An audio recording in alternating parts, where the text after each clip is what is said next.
গল্প আরশি যুগল প্রেম হৃদয়। লেখিকা নৌশিন আহমেদ রোদেলা। চতুর্থ পর্ব। আধা ঘন্টা যাবৎ শুভ্রতা কাঁদছে। শুভ্রতার এই বাচ্চামতে ফোনের ওপাশে হেসে চলেছে সাদাফ। আচ্ছা, তুমি কাঁদছ কেন? আমি কিন্তু কাদার মতো কিছুই খুঁজে পাচ্ছি না। শুভ্রতা উত্তর দিল না। ফোনের ওপাশ থেকে বার কয়েক ফুপানোর আওয়াজ এলো মাত্র।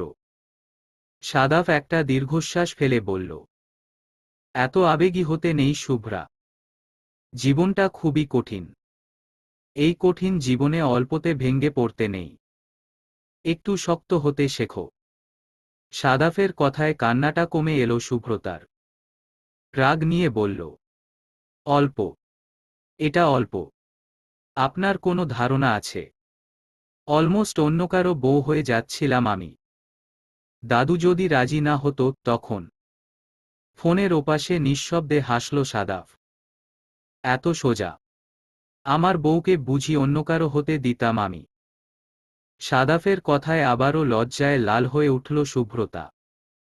বাম হাতে চোখ ঢেকে চোখ বুজল সে। সাদাফের কথার জবাবে একগুচ্ছ ভারী নিঃশ্বাস উপহার দিয়ে নীরব প্রতিমার মতো ঠাই বসে রইল।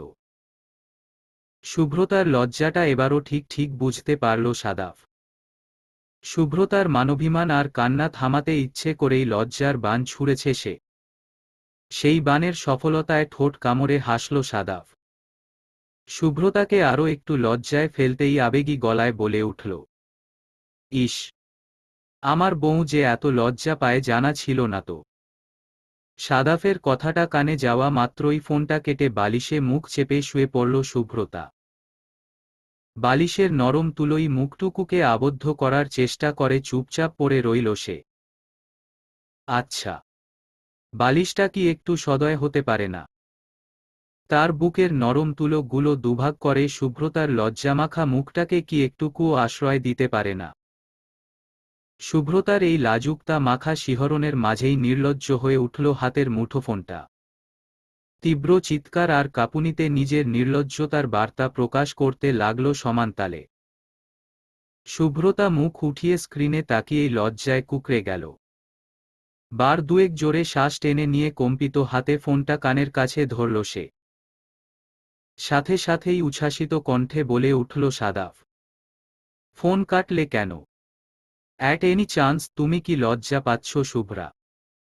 শুভ্রতা উত্তর না দিয়ে চোখমুখ কুঁচকে চুপ করে রইল।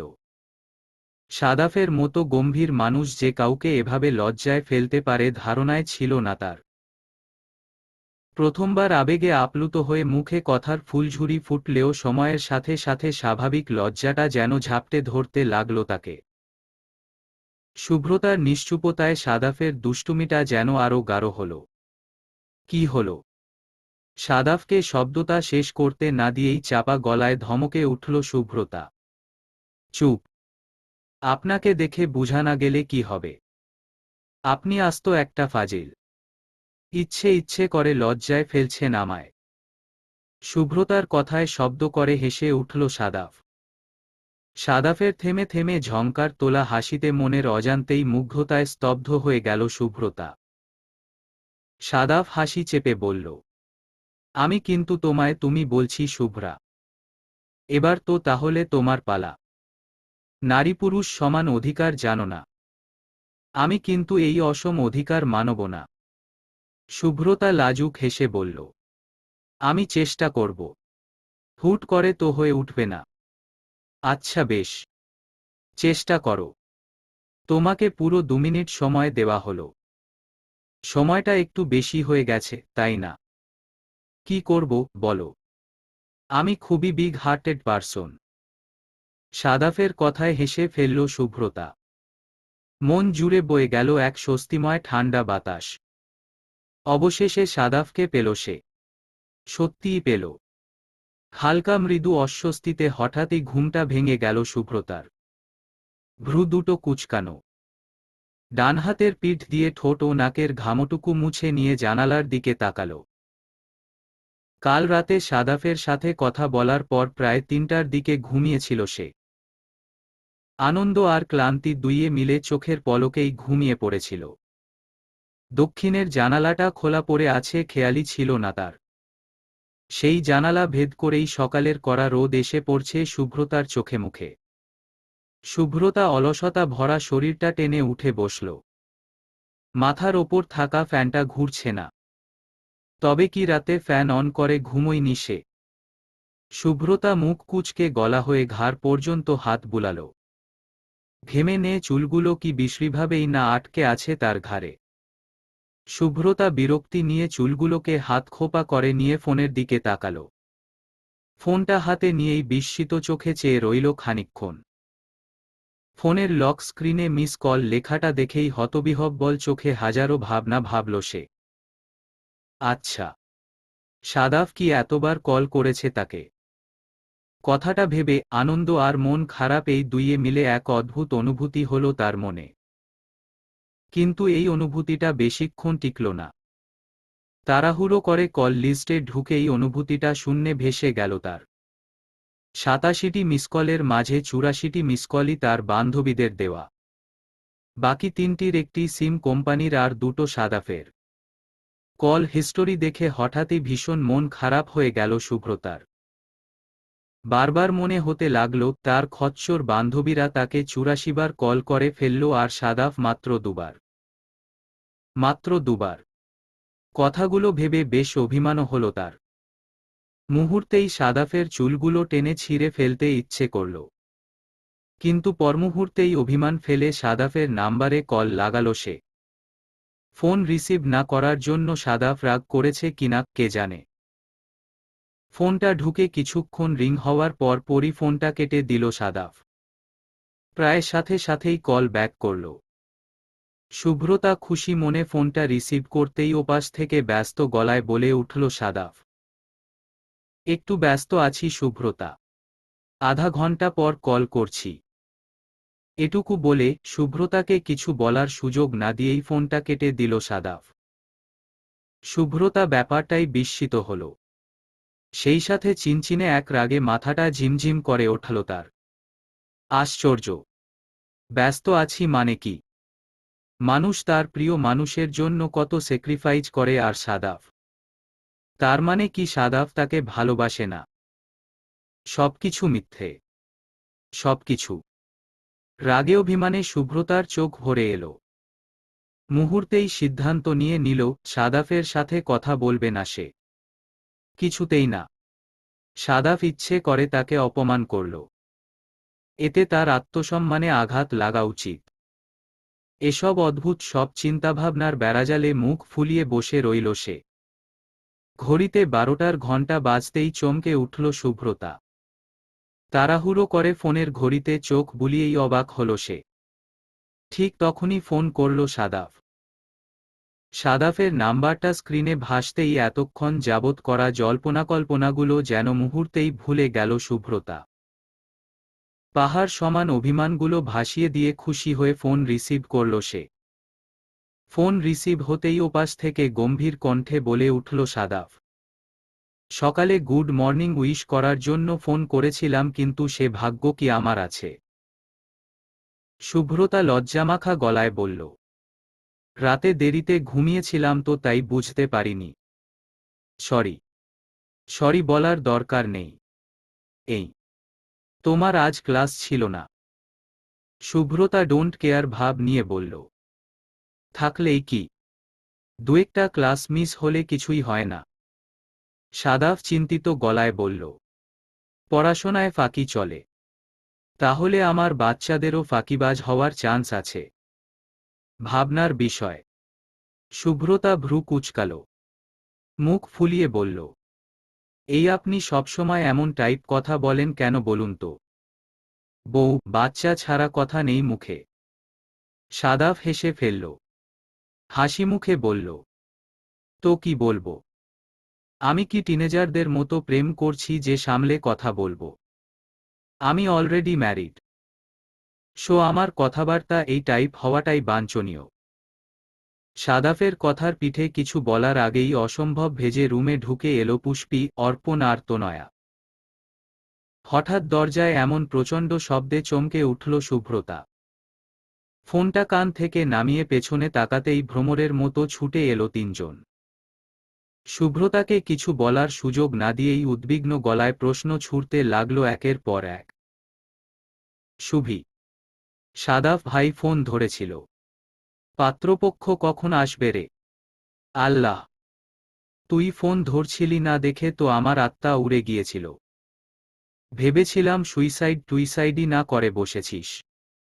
শোন শুভি, একদম চাপ নিস নাই, পোলায় ফোন না ধরলে ডিরেক্ট বনানী থেকে তুলে আনব। আমি তো কোন গুন্ডাকে ভাড়া করব সেইটাও ঠিক করে ফেলেছি। আরে আমাদের ভার্সিটির কয়েকটা হ্যাংলা আছে না, ওগুলো দিয়েই কাজ হয়ে যাবে। নো চাপে মন প্যাচ খেলব না। বেটা বাপ বাপ করে তোর লগে প্রেম করবে দেখিস। পুষ্পি বিরক্ত হয়ে বলল। উফ চুপ কর তো, শুভি, তুই না ডিপ্রেসড হোস না। দেখ মানুষ লাইফে এক দুইবার প্রেমে পড়েই, এটা আহামরি কিছু ব্যাপার না। আর এই জন্য সুইসাইড করারও কোনো কারণ নেই। তুই বরং এই সাদাফ মাদাফকে ভুলে যা। আন্টি যে ছেলেকে ঠিক করেছে তাকেই বিয়ে করে নে। ফ্যামিলিরও তো একটা ব্যাপার আছে বল। তাছাড়া আমরা তো ওই ব্যাটাকে ছেড়ে দিব না। এই তোকে এমন প্যারায় রাখলো তার জন্য তাকে শাস্তি পেতে হবে। তোর বিয়ের পর ব্যাটাকে খুঁজে খুঁজে বের করে পেদাবো বুঝছিস। সারা বনানীর মধ্যে ব্যাটার নাম হয়ে যাবে পেদানি সাদাফ। হুহো। বান্ধবীদের কথায় বিস্ময় হতবিহ্বল হয়ে পড়ল সুব্রতা। আর চোখে ফোনের দিকে তাকালো। সাদাফ ফোনটা কাটেনি। তার মানে পুষ্পি আর অর্পণের বলা প্রতিটি কথা শুনেছে সে। ছি ছি, সুব্রতার মানসম্মানটা এবার বুঝি আর রইল না। একটুও না। সুব্রতা তাড়াহুড়ো করে ফোন কেটে বান্ধবীদের দিকে তাকালো। তার চোখে মুখে অসহায়ত্ব, ভয়ানক অসহায়ত্ব। বেলা প্রায় 1:30। রাদিবা আহমেদের মুখ থমথমে। চৈত্রের শেষের দিকে আবহাওয়াতেও কেমন একটা গুমোট ভাব, সেই সাথে বিশ্রী ভ্যাপসা গরম। রাদিবা আহমেদের ভ্রু জোড়া কুঁচকানো। জানালার বাইরে তাকিয়ে আনমনে কিছু একটা ভাবছেন উনি। বাইরে আজ প্রচণ্ড রোদ, একদম চোখ ঝলসে যাওয়ার মতো রোদ। এমন ঝলসানো রোদে বেশিক্ষণ দৃষ্টি ধরে রাখতে পারলেন না রাদিবা। চোখের ভেতরের শিরা উপশিরাগুলো চিনচিন করে উঠতেই চোখমুখ কুঁচকে চুলোয় বসানো সবজিতে খুন্তি নাড়তে ব্যস্ত হয়ে পড়লেন। সবজিটা হালকা পুড়ে গিয়েছে।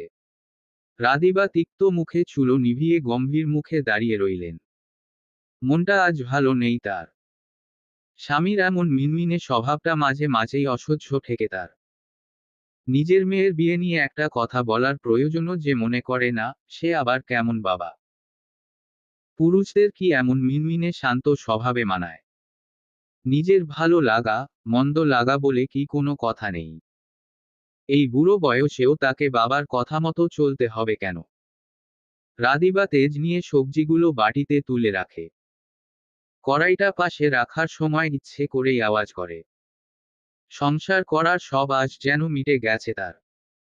শাহিনুজ্জামান সাহেবের এমন দায়ছাড়া পিতাভক্তি দেখলে মাঝে মাঝেই সংসারটাকে জ্বালিয়ে পুড়িয়ে দেশান্তর হতে ইচ্ছে করে রাদিবার। ছেলেমেয়েদের টানে পড়েই তো এই বাড়ির মাটি কামড়ে পড়ে থাকা, নয়তো কি আছে এই সংসারে?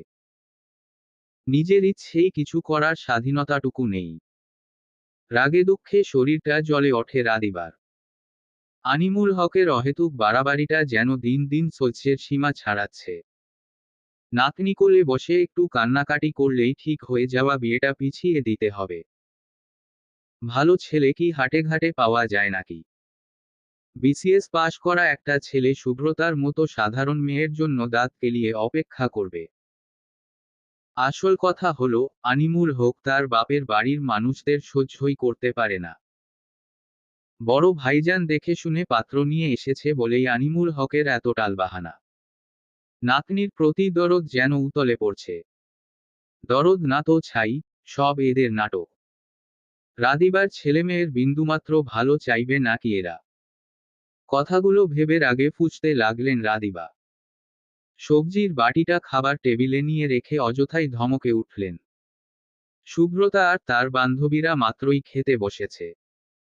সাদাফের ব্যাপারটা নিয়ে একটু আধটু ফিসফাসও করছে। এমন একটা সময়ে রাদিবার হঠাৎ প্রচণ্ড ধমকে চমকে উঠল সবাই। মাথা নুইয়ে চুপচাপ খাবারে মনোযোগী হলো। রাদিবা আহমেদ বিরক্তি নিয়ে নিশ্চুপ তাকিয়ে রইলেন। এই মুহূর্তে সুব্রতার গালে কষে একটা চর বসাতে ইচ্ছে করছে তার। মেয়ে মানুষের এমন গরুর পালের মতো বান্ধবী কেন থাকবে? আর প্রতিদিন বাসায় এনে এমন ফিসফাসি বা করতে হবে কেন?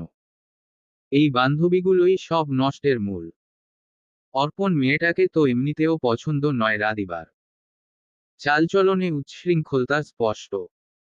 মুসলমান মেয়ের গায়ে ওড়না থাকবে না, গায়ে ছেলেদের শার্ট প্যান্ট থাকবে, এটা কেমন ধারার কথা? কে জানে ওর সাথে থেকে থেকে সুব্রতাও এসব শিখছে কিনা।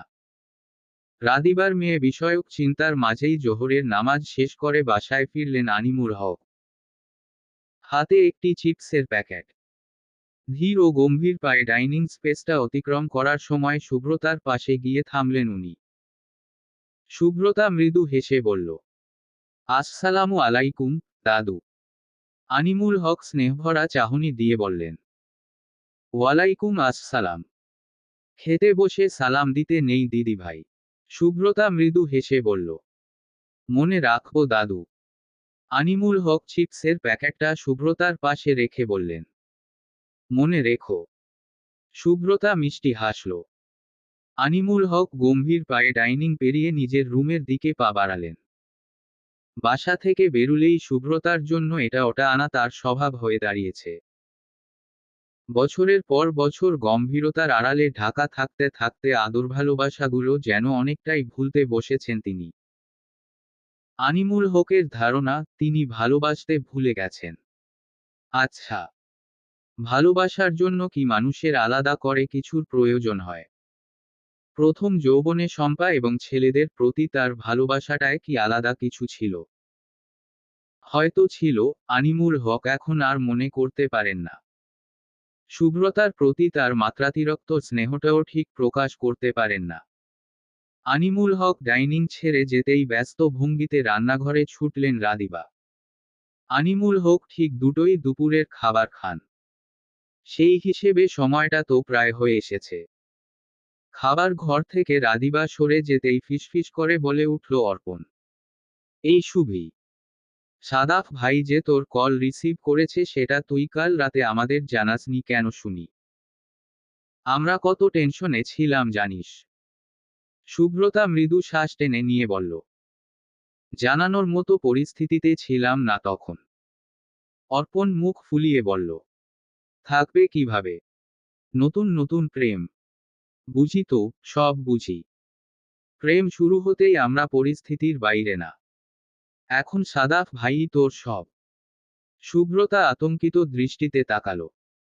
দাঁতে দাঁত চেপে বলল, আস্তে অর্পণ, মা রান্না ঘরেই আছেন। শুনতে পেলে আর আস্ত রাখবে না। পাশ থেকে ফিসফিস করে বলে উঠল পুষ্পি, ওর কথা বাদ দে তো। তোদের মধ্যে কি কথা হলো সেটা বল আগে। কফির জন্য জিজ্ঞেস করেছিস? দেখা করবি কবে? সুব্রতা পূর্ণ দৃষ্টিতে তাকালো। মিনমিন করে বলল, কিভাবে দেখা করব? উনার তো অফিস আছে। পুষ্পি কপাল কুঁচকে বলল, কেন রে? উনি ছাড়া এই দুনিয়াতে আর কি কেউ অফিস করে না নাকি? কাজ করে যেন পৃথিবী উদ্ধার করে ফেলছে। তোর মুখের ওপর মানা করে দিল। আর তুই চুপচাপ বসে রইলি। আমি হলে তো ভেজে খেয়ে ফেলতাম। Bloody beach. সুব্রতা বিরক্ত হয়ে বলল, পুষ্পি, তোর মুখটা কিন্তু দিন দিন খারাপ হয়ে যাচ্ছে। ভাষাটা ঠিক কর। আমি উনাকে কফির কথা বললে তো মানা করবেন নাকি? অযথা বাজে বকিস না তো। অর্পণ অবাক হয়ে বলল, কফির কথা বলিসনি তো কি বলেছিস তুই? সুব্রতা অর্পণের দিকে একবার তাকিয়েই মাথা নিচু করল। সাদাফ আর তার বিয়ের কথাটা বান্ধবীদের জানাবে কিনা ভেবে নিয়ে মৃদু গলায় বলল, আমি বলেছি, আমি উনাকে ছাড়া অন্য কাউকে বিয়ে করব না। উনারও হয়তো সেই ফিলিংস ছিল, তাই উনি বলেছেন উনার বাবা মাকে দিয়ে বাসায় বিয়ের প্রস্তাব পাঠাবেন। এটুকুই।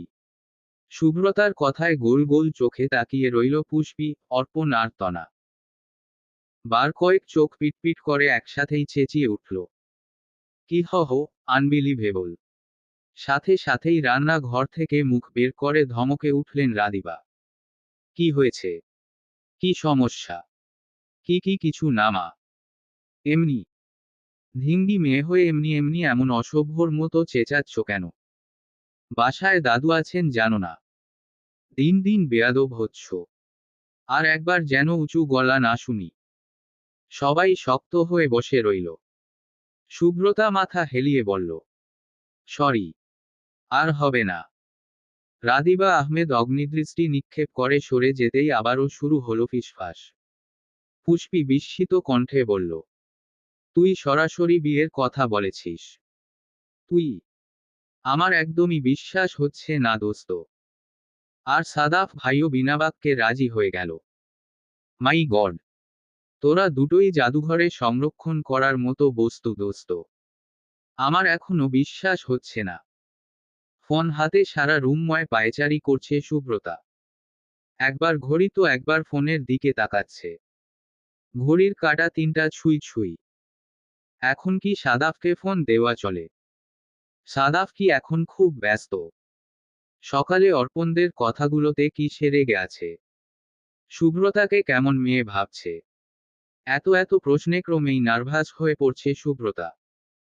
ফোন দিবে কি দিবে না, কি বলবে না, এসব দ্বিধাদ্বন্দ্বে স্থির কোনো সিদ্ধান্তেই আসতে পারছে না সে। হাজারো দ্বিধা আর অস্বস্তি কাটিয়ে ছোট্ট একা একটা মেসেজ পাঠালো শুভ্রতা, তুমি কি ব্যস্ত? মেসেজ সেন্ড হওয়ার 2 মিনিটের মাথায় সাদাফের নাম্বার থেকে কল এলো। শুভ্রতা মুখ ভরে শ্বাস টেনে নিয়ে ফোনটা রিসিভ করল। বুকে ধরাম ধরাম করে ডাম বাজছে তার। সেই ডামের আওয়াজকে খণ্ড খণ্ড করে দিয়ে গম্ভীর কণ্ঠে বলে উঠল সাদাফ, হ্যালো। হ্যালো। ব্যস্ত ছিলেন? না। ব্যস্ত ছিলাম না। তুমি ব্যস্ত আছো ভেবে ফোন দিইনি। শুভ্রতা কপাল কুঁচকে বলল, আমার আবার কিসের ব্যস্ততা? যে হারে আমাকে মারার আর কিডন্যাপ করার প্ল্যান করছিলে তাতে তো ব্যস্ত থাকারই কথা। শুভ্রতা এবার জিভ কাটল। ঠিক এই ভয়টাই পাচ্ছিল সে। সাদাফ টেনে হিচড়ে আগের কথাটা বের করে তাকে লজ্জা দিবে তাতে মোটামুটি নিশ্চিত ছিল শুভ্রতা। আমি কোথায় প্ল্যান করছিলাম? ওটা তো আমার ফ্রেন্ড ওরা। আপনি ফোন ধরছিলেন না বলে। সাদাফ গম্ভীর গলায় বলল, ওহ, তার মানে তোমার ফ্রেন্ডদের সাথে মিলে আমায় নিয়ে এক্সপেরিমেন্ট চলে। সাদাফের গাম্ভীর্য ভরা কণ্ঠে আঁতকে উঠল শুভ্রতা। সাদাফ ভয়ানক রাগ করেছে এই আশঙ্কায় কাঁদো কাঁদো কণ্ঠে বলল, এমন কিছুই না।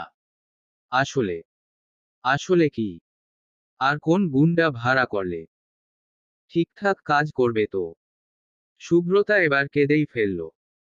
কান্নামাখা গলায় বলল, সরি। বিশ্বাস করুন। অমন কিছুই করিনি আমরা। ওগুলো তো সব কথার কথা ছিল।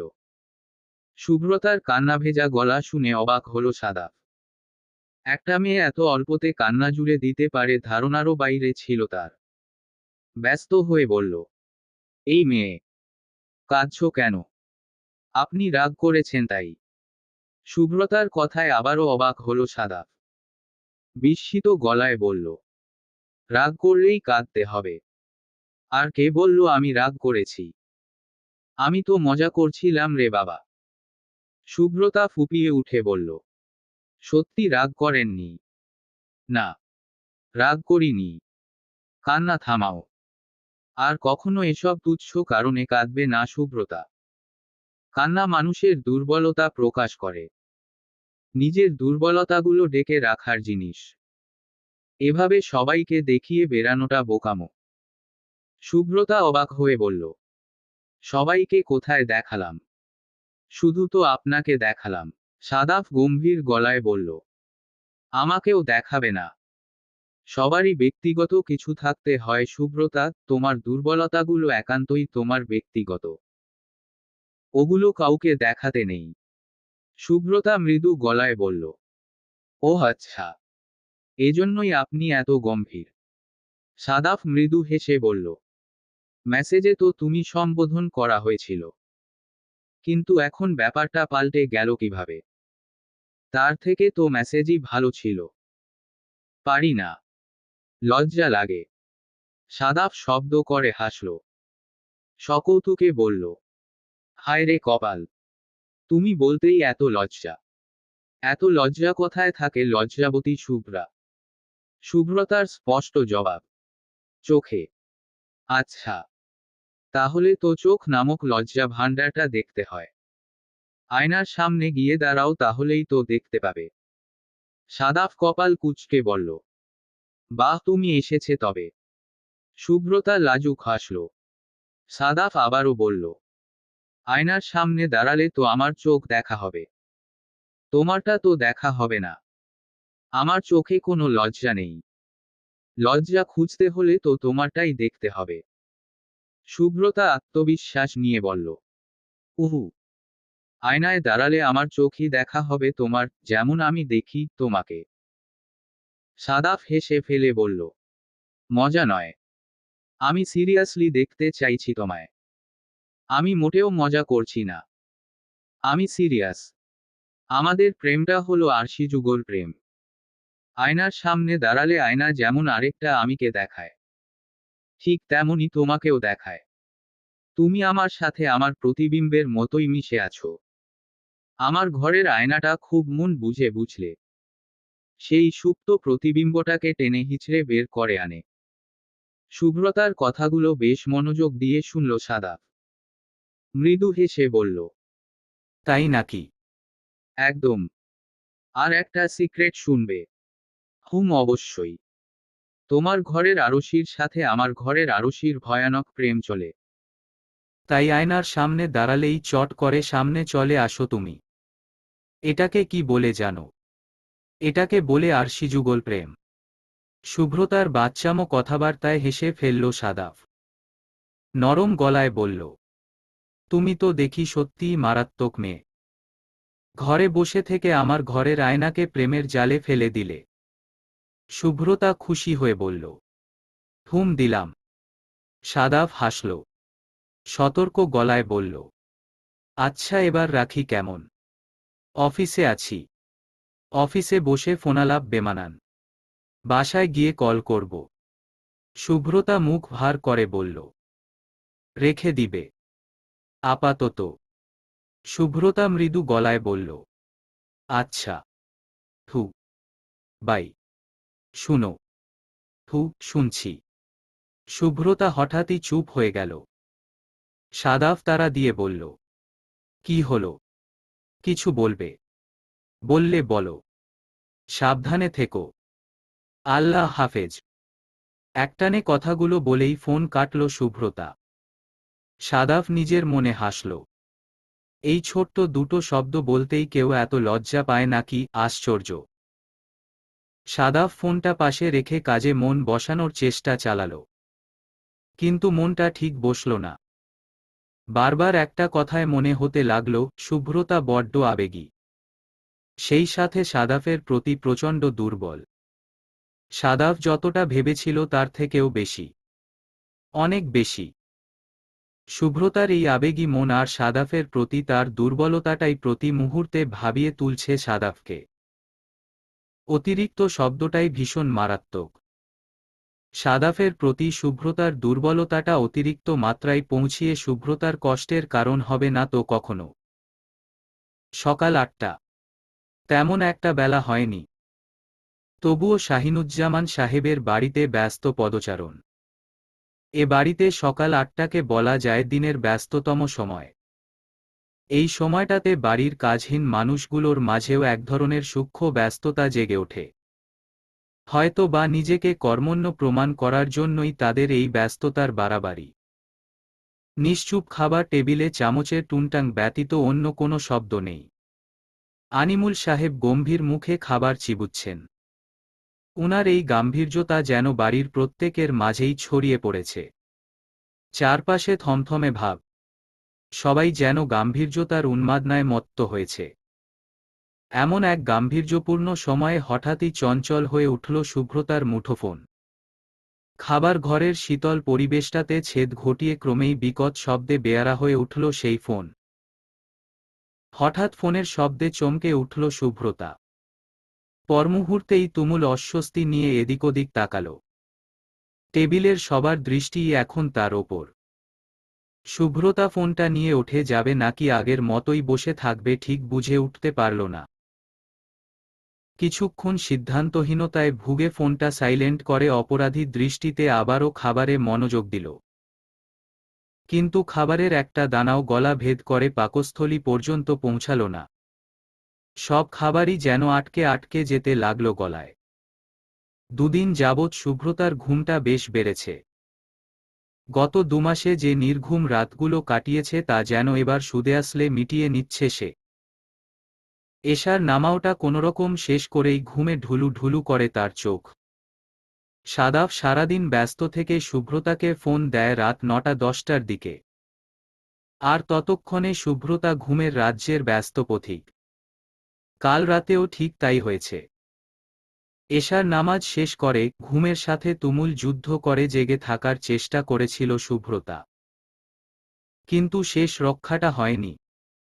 সাদাফের ফোন আসার আগেই কখন যে ঘুমের সাগরে ডুবেছে বুঝতেই পারেনি। সকালে ঘুম থেকে ওঠে মোবাইলে 10 মিসড সিয়ালস দেখেই আঁতকে উঠেছিল শুভ্রতা। সাদাফ সাধারণত দুবারের বেশি কল করে না। দুবারে রিসিভ না হলে আগামী 2-3 ঘন্টার মাঝে আর কল করে না সে। আর সেই সাদাফ আজ 10 বার কল করেছে।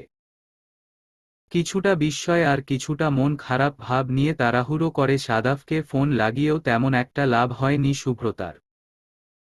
সাদাফ ফোন তুলেনি। মা আর ভার্সিটি উভয়ের তাড়ায় পড়েই ফোনের অপেক্ষা না করে ঝটপট তৈরি হয়ে খাবার টেবিলে বসেছিল সে। আর ঠিক এই এখনই সাদাফের কল করার সময় হল। শুভ্রতা অস্বস্তিতে কাচুমাচু করে আরেকবার স্ক্রিনের দিকে তাকাল। কিছুক্ষণ খাবার নাড়াচাড়া করে প্লেটটা ঠেলে দিয়ে বলল, আমার দেরি হয়ে যাচ্ছে মা। এখন আর খাবো না। ক্যাফেটেরিয়া থেকে ভাত খেয়ে নিব প্রমিস। এটুকু বলে রাদিবাকে কিছু বলার সুযোগ না দিয়েই ব্যাগ হাতে ছুটে বেরিয়ে গেল শুভ্রতা।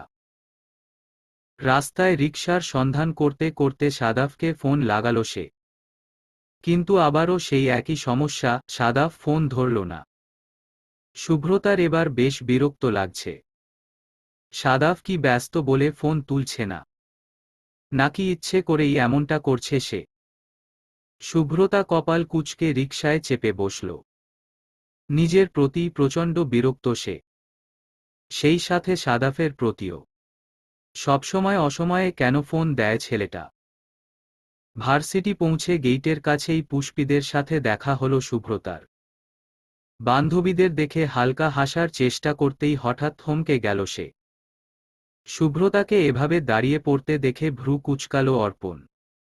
শুভ্রতাকে হালকা ধাক্কা দিয়ে বলল, কি রে, হ্যাং হয়ে গেলি নাকি? ক্লাস শুরু হয়ে যাবে, জলদি চল।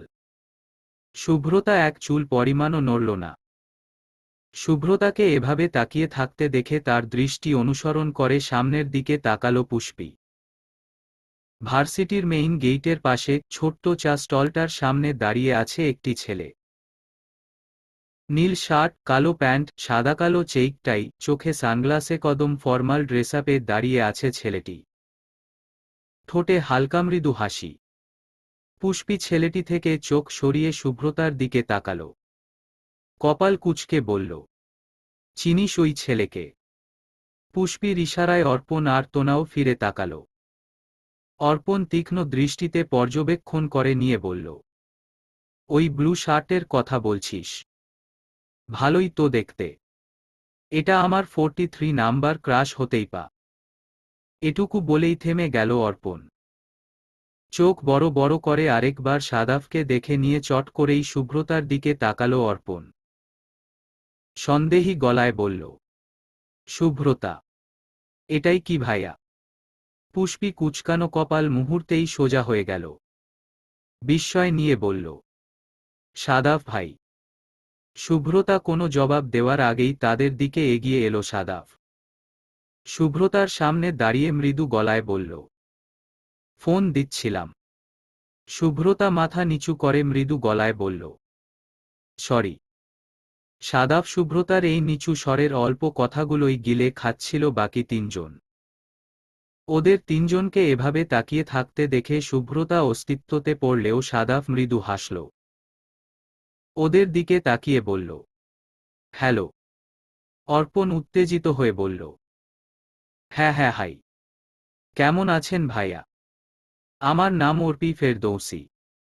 সবাই অর্পণ বলেই ডাকে। আপনিও অর্পণই ডাকতে পারেন। ভাইয়া। আই মাস্ট সে, আপনি কিন্তু দেখতে মাশাআল্লাহ। শুভির সাথে দারুণ মানিয়েছে। অর্পণের এত কথার তোরে হেসে ফেলল সাদাফ। ছোট্ট করে বলল, থ্যাংক ইউ অর্পি। পুষ্পি হাসিমুখে বলল, আপনাকে এর আগেও কোথাও দেখেছি ভাইয়া। কিন্তু কোথায় দেখেছি ঠিক মনে করতে পারছি না। পাশ থেকে ফট করেই বলে উঠল তনয়া, রবীন্দ্র সরোবরে।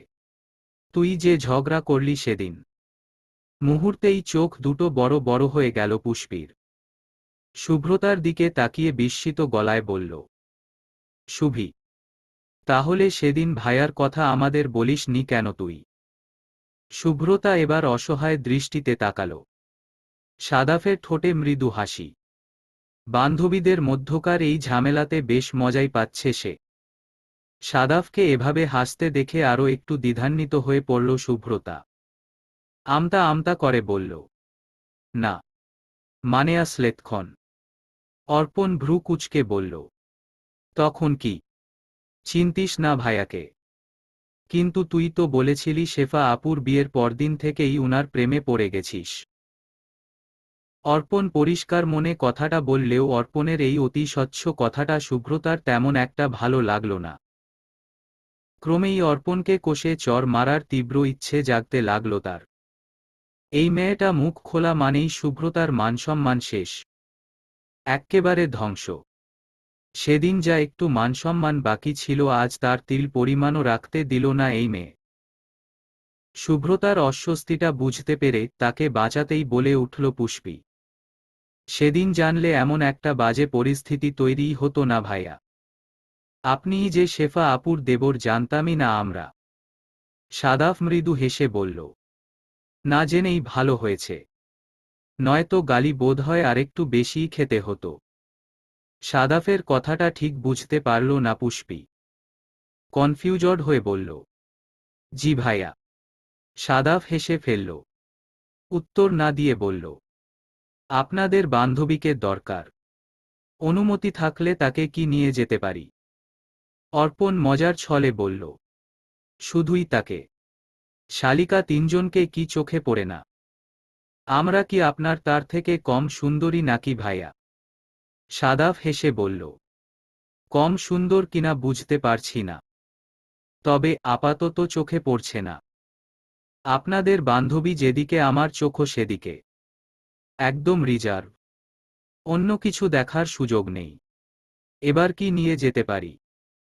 অর্পণ হেসে বলল, ওহো, আচ্ছা নিয়ে যান নিয়ে যান। অনুমতি দেওয়া হলো। তবে আমাদের ট্রিটের কি হবে? Office time. অন্য একদিন অবশ্যই। আজ বরং আসছি। শুভ্রতা, চলো। কথাটা বলে রাস্তার দিকে এগিয়ে গেল সাদাফ। শুভ্রতা ওর পিছু নিতেই ডান হাতটা টেনে ধরল পুষ্পি। শুভ্রতা আঁতকে উঠে বলল, কি সমস্যা? এই সাদাফ ভাই ওই কথাটা কেন বলল রে? বেশি গালি মানে? শুভ্রতা নিরুৎসাহিত দৃষ্টিতে তাকাল। মৃদু গলায় বলল, সেদিন যে মহা সুন্দর সুন্দর কথাগুলো বলেছিলি দুজনে, তার সবটাই ফোনের ওপাশ থেকে শুনেছেন তোদের সাদাফ ভাইয়া। মানসম্মান শেষ করেছিস একদম। ছাড় এবার। এই কথাটা বলেই তাড়াতাড়ি হেঁটে সাদাফের পিছু নিল শুভ্রতা। পুষ্পি কিছুক্ষণ হা করে তাকিয়ে থেকে চেঁচিয়ে বলে উঠল, হোয়াটটট। লজ্জায় এবার থেকে সাদাফের সামনেই যেতে পারবে না সে। ছি ছি, কি লজ্জা কি লজ্জা। না জানি সাদাফ তাকে নিয়ে কত কি ভাবছে। উফফ। পুষ্পির এই টেনশনের মাঝেই উদ্বিগ্ন গলায় বলে উঠল অর্পণ, এই পুষি, সাদাফ ভাই কি কথা মেপে মেপে বলে নাকি রে? কেমন নিরামিষ নিরামিষ লাগে, তবে কথাবার্তা সুন্দর। শুভ্রতার চয়েসটা দারুণ, কিন্তু সমস্যা হলো ব্যাটা কথা কম বলে। শুভ্রতার বিয়ের পর ভাইয়ার সাথে আড্ডা দেওয়া হয়ে উঠবে না রে?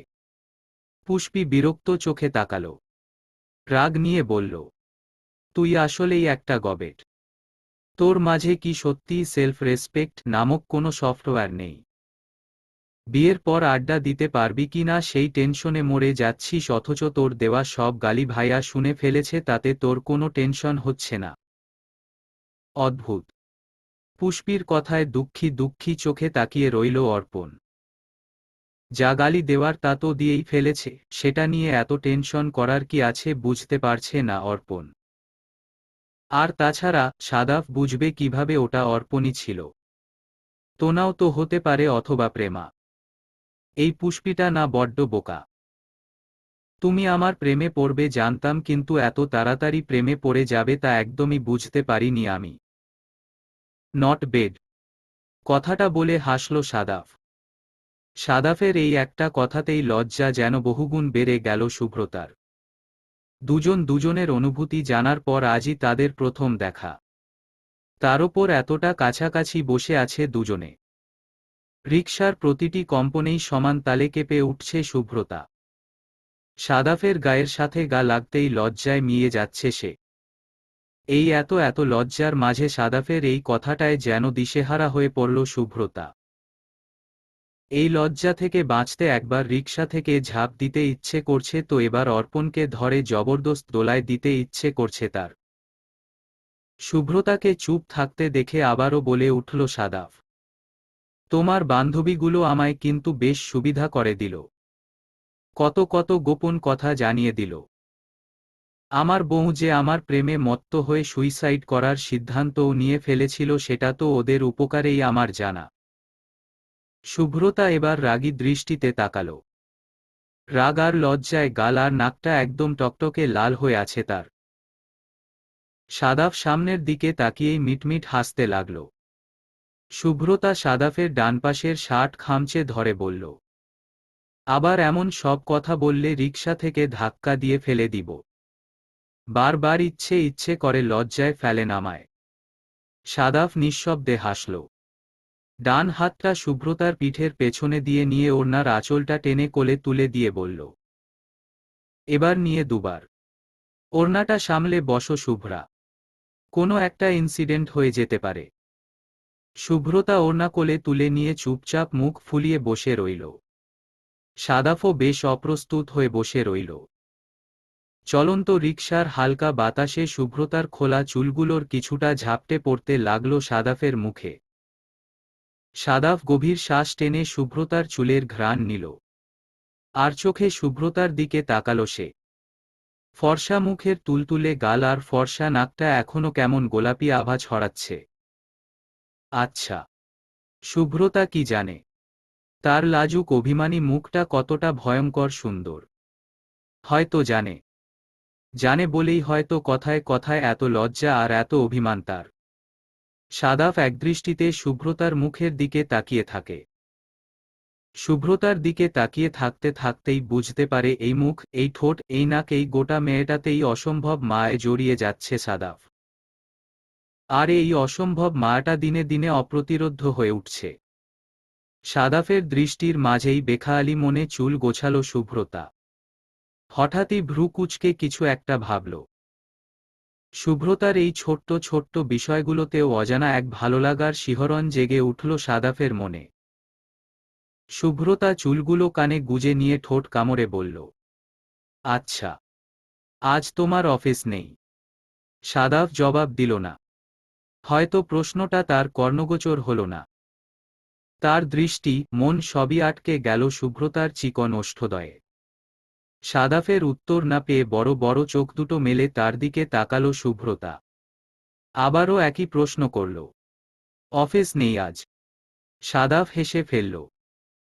শুভ্রতার দিকে এভাবে আচ্ছন্নের মতো তাকিয়েছিল, অথচ মেয়েটা বুঝতেই পারল না, এটা ভেবেই প্রচণ্ড হাসি পাচ্ছে তার। সাদাফকে নিঃশব্দে হাসতে দেখে অবাক হল শুভ্রতা। আশ্চর্য, হাসছো কেন? আমি হাসির মতো কিছু বলেছি নাকি? অফিস নেই আজ? না নেই। শুভ্রতা ভ্রু কুঁচকে তাকাল, ভ্রু উঁচিয়ে বলল, সত্যিই নেই। ড্রেস আপ দেখে তো মনে হচ্ছে অফিসের জন্য তৈরি হয়েছ। তাছাড়া আজ তো কোনো ছুটির দিনও নয়। তবে সাদাফ হেসে বলল, আজ পাগল হওয়ার দিন, তাই অফিস নেই।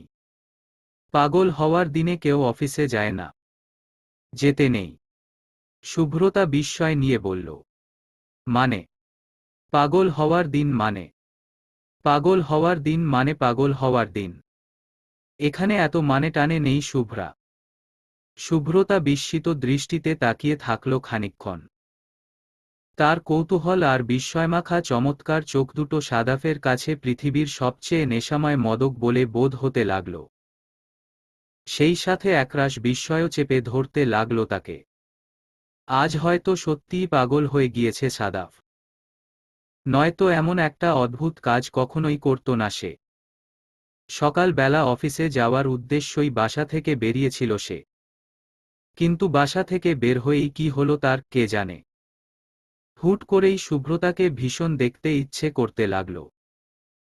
একদম কাছ থেকে দেখার সেই অপ্রতিরোধ্য ইচ্ছেটা অফিস যাওয়ার মতো দরকারি কাজটাকেও চট করেই হারিয়ে দিল। দায়িত্ববান সাদাফ এই প্রথম ছুটি ছাড়া অফিস মিস দেওয়ার মতো মারাত্মক কাজটা করে ফেলল। সত্যিই কি মারাত্মক? সাদাফের ছুটন্ত ব্রেন চট করেই উত্তর দিল, হ্যাঁ সত্যিই মারাত্মক। চৈত্রের শেষ রাত। অন্ধকার আকাশটা মেঘাচ্ছন্ন। চারদিকে হালকা মৃদু বাতাস। ছাদের দক্ষিণ রেলিং ঘেঁষে ওঠে গেছে মস্ত এক আমগাছ। আমের মুকুলের সুবাসে চারদিক মৌ মৌ করছে। সেই আম গাছের ছায়ায় দাঁড়িয়ে মৃদু গলায় ফোনালাপে ব্যস্ত শুভ্রতা। আজকে শুক্রবার হওয়ায় সাদাফের কাজের চাপ নেই। সেই সাথে শুভ্রতার ঘুমের চাপটাও অনেকটা মিয়ে গিয়েছে আজকাল। গম্ভীর কণ্ঠে সাদাফের বলা হাজারো লজ্জা আর অনুভূতিমাখা কথাগুলোতে নতুন করে প্রেমানুভূতি জাগছে শুভ্রতার। সাদাফের প্রতি গাঢ় আচ্ছন্নতায় মত্ত হতে হতে অনেকটাই পাগলপ্রায় অবস্থা তার। মাকে তোমার কথা বলেছি, শুভ্রা। সাদাফের কথায় চমকে উঠল শুভ্রতা। ঢোক গিলে নিয়ে শান্ত গলায় বলল, কি বললেন উনি?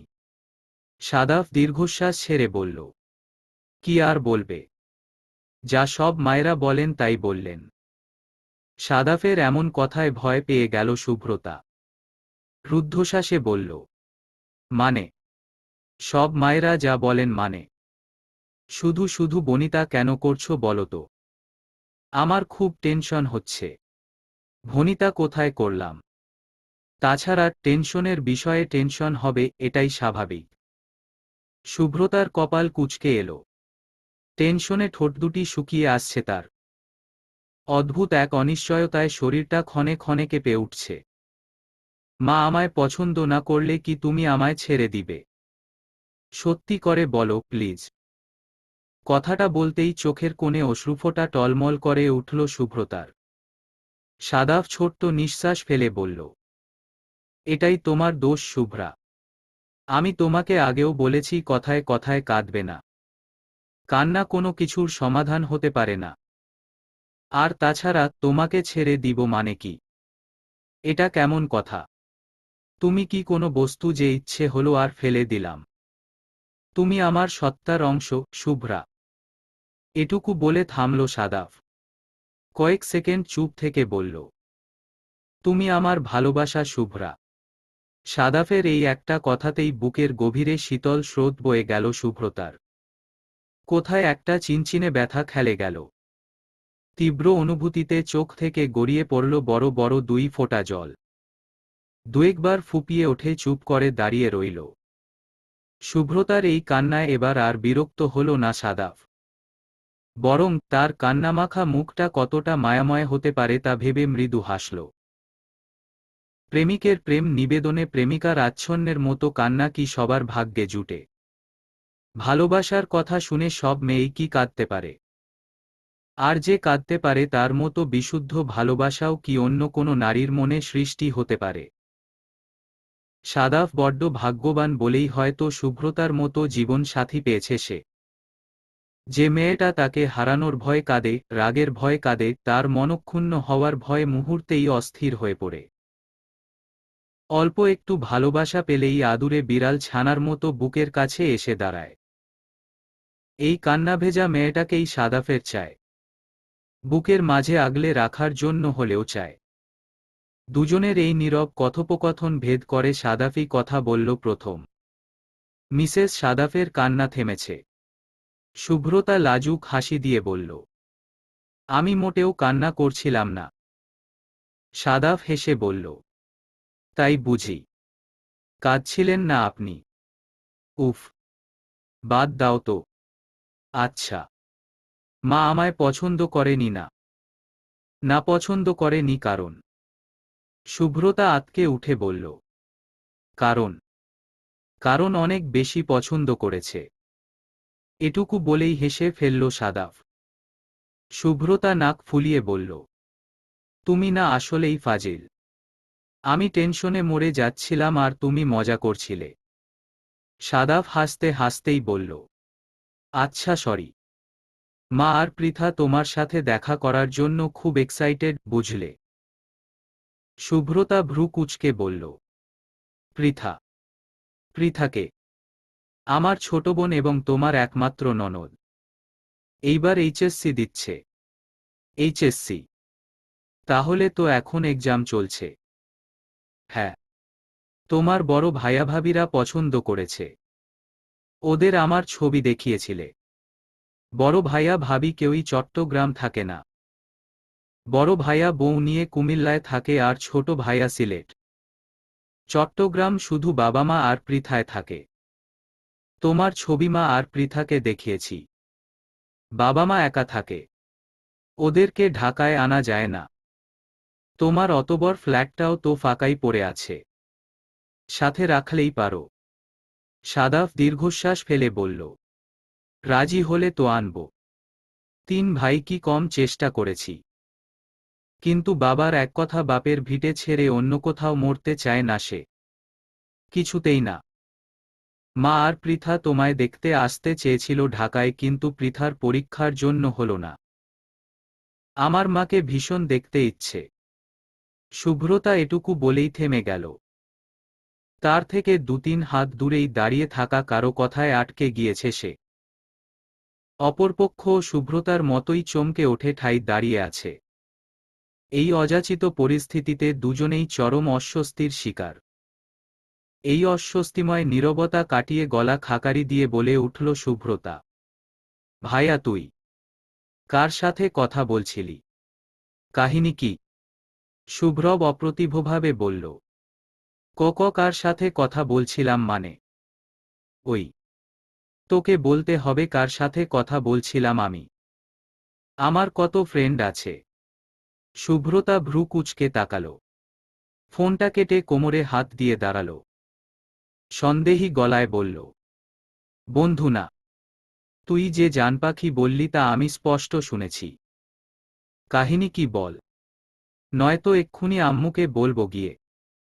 শুভ্রবকে সে উঠল। জিহ্বা দিয়ে ঠোঁট ভিজিয়ে নিয়ে বলল, বল গিয়ে যা। আমিও আম্মুকে বলবো। শুভ্রতা বাঁকা চোখে তাকিয়ে বলল, তুই কি বলবি? শুভ্রব বাঁকা হেসে বলল, তোর কি মনে হয় আমি কানে কালা? তুই ফোনে কার লগে কথা বলছিলি আমি কি শুনিনি ভেবেছিস? শুভ্রতা বিস্ফারিত চোখে তাকাল। জোর দিয়ে বলল, একদম বাজে বকবি না। আমি অর্পণের সাথে কথা বলছিলাম। শুভ্রব ভাবলেশহীন গলায় বলল, আমিও নাদিমের সাথে কথা বলছিলাম।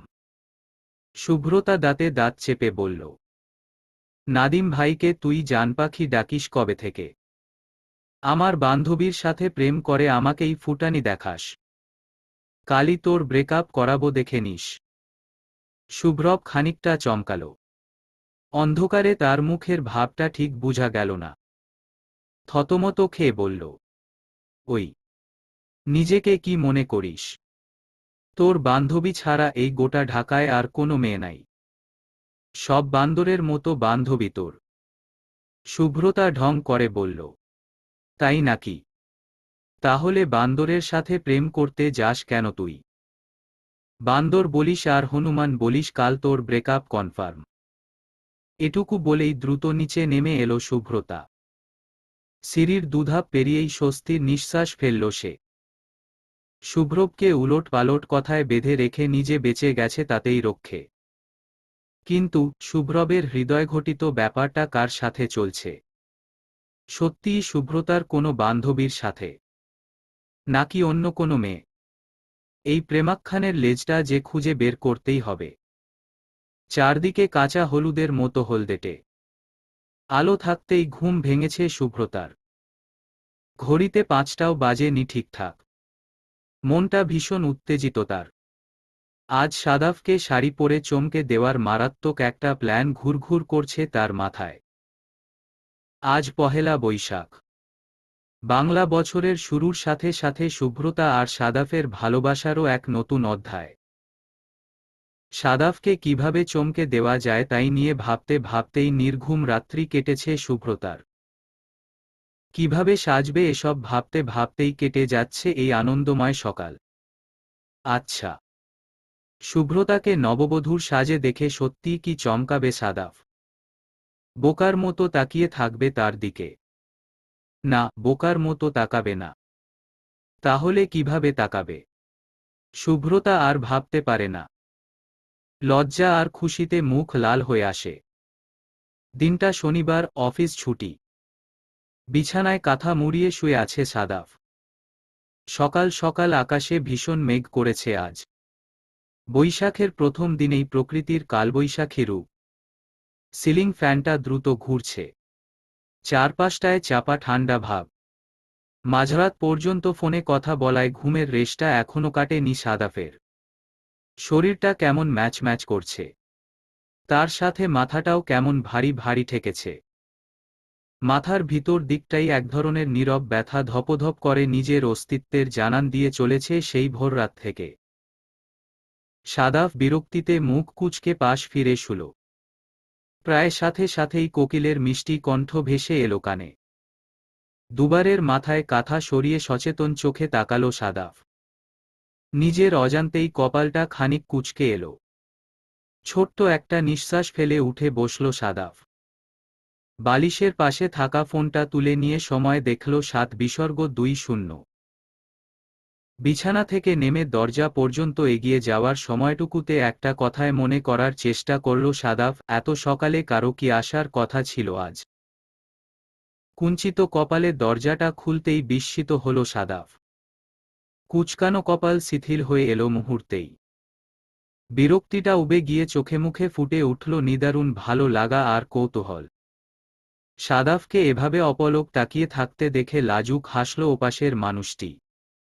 হাস্যোজ্জ্বল কণ্ঠে বলল, শুভ নববর্ষ।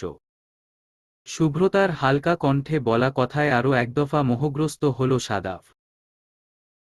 শুভ্রতার গায়ের লাল টকটকে শাড়ি, লাল ঠোঁট, মুক্তোর মতো ছোট্ট নাকফুল, হাতভরা চুড়ি সব মিলিয়ে যেন সদ্য বিবাহিত রমণী। শুভ্রতার ওষ্ঠজোড়া আরও একদফা নড়ে ওঠায় সচেতন হল সাদাফ। বিমোহিত মানুষের মতো দরজা ছেড়ে সরে দাঁড়াল সে। শুভ্রতা নিঃসংকোচ পদযুগলে ভেতরে প্রবেশ করতেই শুভ্রতার পায়ের দিকে নজর গেল সাদাফের।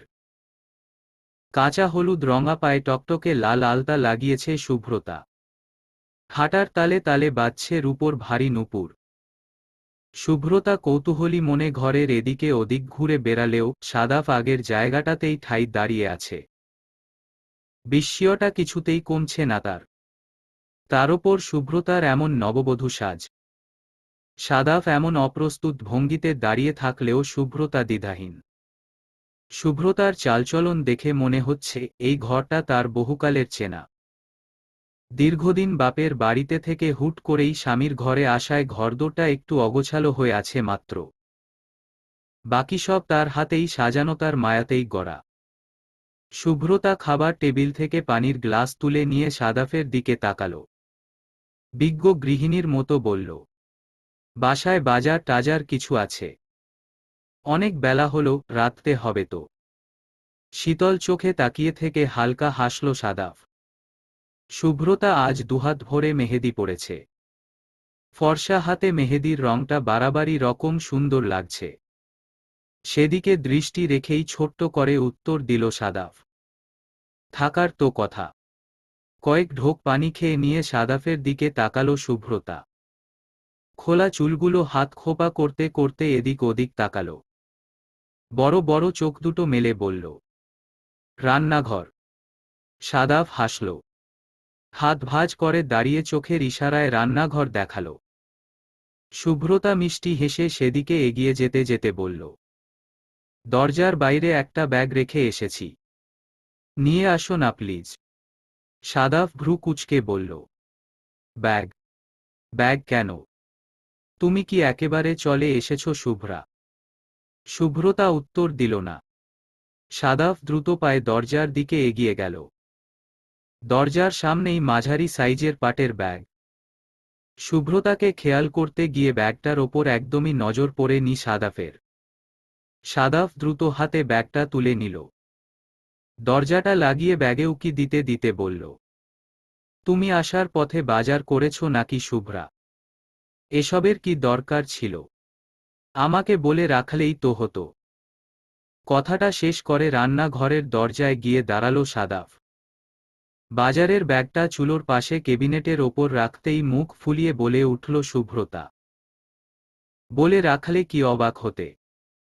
তোমাকে সারপ্রাইজ দেওয়ার জন্যই এত কিছু করলাম। কিন্তু তুমি তো দিব্যি স্বাভাবিকভাবে হেঁটে বেড়াচ্ছ।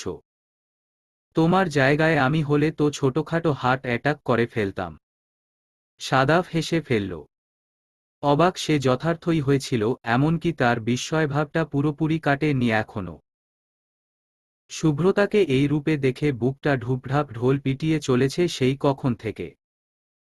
হাতপায়ে মৃদু কম্পনও টের পাচ্ছে সে। কিন্তু সবকিছুই হচ্ছে শুভ্রতার দৃষ্টির বাইরে। সাদাফের বাসায় শুভ্রতার প্রথম আগমনটা যে এমন নাটকীয় হতে পারে তা যেন কল্পনাতেও ভাবতে পারেনি সাদাফ। কিন্তু সমস্যা হল, সাদাফের বিস্ময় বা রাগ কোনো কিছুই স্বাভাবিকভাবে প্রকাশ পায় না। অতিরিক্ত বিস্ময় শীতল হয়ে আসে তার দৃষ্টি। একদমই নীরব হয়ে যায় তার আচরণ। যেমনটা হয়েছিল মুরংদের গ্রামে অর্পণের মেয়ে ঘটিত ব্যাপারটা শোনার পর। সেদিনও বিস্ময় স্তব্ধ হয়ে পড়েছিল সে। আজও তার ব্যতিক্রম নয়। শুভ্রতা বাজারের ব্যাগ থেকে এটা ওটা বের করছে। কাজলটানা চোখ দুটোর দুপাশে পড়ে আছে দুই গাছি স্নিগ্ধ চুল। সাদাফ ছোট্ট একটা নিঃশ্বাস ফেলে দরজায় ঠেস দিয়ে দাঁড়াল। শুভ্রতার স্নিগ্ধ কোমল গাল দুটোকে ছুঁয়ে দেওয়ার অদম্য ইচ্ছে জাগছে তার। অভিমানে ফুলিয়ে রাখা ওষ্ঠদ্বয় কি ভীষণ টানছে তাকে। নিজেকে হঠাৎ করেই কেমন পরিপূর্ণ মনে হচ্ছে। সামনে দাঁড়ানো নববধূবেশী মেয়েটা সত্যিই তার বিবাহিত স্ত্রী ভাবতেই বুকে অদ্ভুত এক মায়া উপচে পড়ছে। পৃথিবীটাকে, এই জীবনটা এবং এই মেয়েটাকে নিদারুণ সুন্দর এবং প্রশান্তির বলে বোধ হচ্ছে। আপ্লুত গলায় বলতে ইচ্ছে করছে, শুনো মেয়ে, আমার পৃথিবীটা আমি তোমার নামে লিখে দেব। আমার সব সুখ আর হাসিগুলোকে তোমার নামেই উড়িয়ে দেব। তার পরিবর্তে একগুচ্ছ প্রশান্তির অনলে আমায় জ্বালিয়ে দিও প্লিজ। কতক্ষণ আছো? সাদাফের প্রশ্নে চোখ তুলে তাকালো শুভ্রতা। অভিমানী গলায় বলল, এটা আমার বরের বাসা। আমি যতক্ষণ ইচ্ছে থাকতে পারি। আপনার কোনো সমস্যা? সাদাফ মৃদু হেসে বলল, জি না, আমার কোনো সমস্যা নেই। শুভ্রতা কপট রাগ দেখিয়ে বলল, সমস্যা না থাকলে এখানে দাঁড়িয়ে আছো কেন? গিয়ে ফ্রেশ হয়ে এসো। আজ আমি রান্না করব। সাদাফ আগের মতোই চুপচাপ দাঁড়িয়ে রইল। এখান থেকে এক পাও নড়তে ইচ্ছে করছে না তার। এভাবে দাঁড়িয়ে থেকেই শুভ্রতাকে দেখতে ইচ্ছে করছে ঘন্টার পর ঘন্টা। শুভ্রতার নাক, চোখ, ঠোঁট, গাল সবাই যেন লাজুক ভঙ্গিতে ফিসফিসিয়ে চলেছে। ফিসফিস করে জানাতে চাইছে, পৃথিবীর সবচেয়ে সুন্দর মেয়েটি তার স্ত্রী। উহুম, শুধু পৃথিবী নয়। শুধু পৃথিবীর তুলনা দিয়ে মন ভরছে না সাদাফের। তার চোখে শুভ্রতা আরও কয়েক গুণ বেশি সুন্দর, আরও কয়েক গুণ বেশি লাজুক, প্রাণোচ্ছল। ঝটপট ফ্রেশ হয়ে আবারও রান্নাঘরে এসে দাঁড়িয়েছে সাদাফ। খুব অদ্ভুত কারণেই রান্নাঘরের মতো জায়গাটাও ভীষণ প্রিয় লাগছে তার। শুভ্রতার ঘেমে নিয়ে যাওয়া মুখ, ল্যাপটে যাওয়া কাজল আর শুভ্রতার গন্ধমাখা তাপটাও ভীষণ মিষ্টি লাগছে আজ। শুভ্রতা রান্নায় খুব একটা দক্ষ নয়। বাড়িতে নিজ হাতে এক গ্লাস পানি ঢেলেও খেতে দেখা যায় না তাকে। গরম তেল ছিটকে উঠতেই শুভ্রতার চমকে পিছিয়ে যাওয়াটা তার অদক্ষতারই পরিচয়। তার সেই অপটু হাতে মাছ ভাজি করা দেখেই হেসে ফেলল সাদাফ। ধীর পায়ে শুভ্রতার পেছনে গিয়ে দাঁড়াল সে। শুভ্রতা ভয়মাখা চাহনি নিয়ে মাছ উল্টাতে উল্টাতে বলল, কি চাই? সাদাফ শীতল কণ্ঠে বলল, রান্না দেখি। দূর থেকে ভালো দেখা যাচ্ছিল না তাই কাছে এসে দাঁড়ালাম। একটু শেখাবে আমায়? শুভ্রতা সন্দেহী চোখে তাকাল। তার জানা মতে রান্নাবান্নায় বেশ ভালোই দক্ষ সাদাফ, তবে শুভ্রতাকে কিছু বলার সুযোগ না দিয়েই বাম হাতটা শুভ্রতার কোমরের ওপর রাখল সাদাফ। ডান হাতটা শুভ্রতার ডান হাতের ওপর দিয়ে খুন্তির ওপর রাখল। ফিসফিসিয়ে বলল, আমিও একটু শিখি মহারানী। প্রেমে পাগল প্রেয়সীকে পাগল করার জন্য এতটুকু ছোঁয়ায় যে যথেষ্ট তা হয়তো জানা ছিল না সাদাফের। যার ফলশ্রুতিতে পুরোটা সময় প্রেয়সীর মুগ্ধদৃষ্টির শিকার হতে হল তাকে। শুভ্রতা নিজের সম্পূর্ণটা ভর সাদাফের বুকের ওপর ছেড়ে দিয়ে মুগ্ধ নয়নে শুধু তাকিয়েই ছিল। শুভ্রতার এমন পাগলামোতে মিটিমিটি হাসল সাদাফ। কিন্তু তাতেও কোনরূপ প্রতিক্রিয়া হল না শুভ্রতার। মাছ ভাজা শেষ করে সাদাফ যখন কথা বলল তখনই কেবল মোহভঙ্গ ঘটল শুভ্রতার।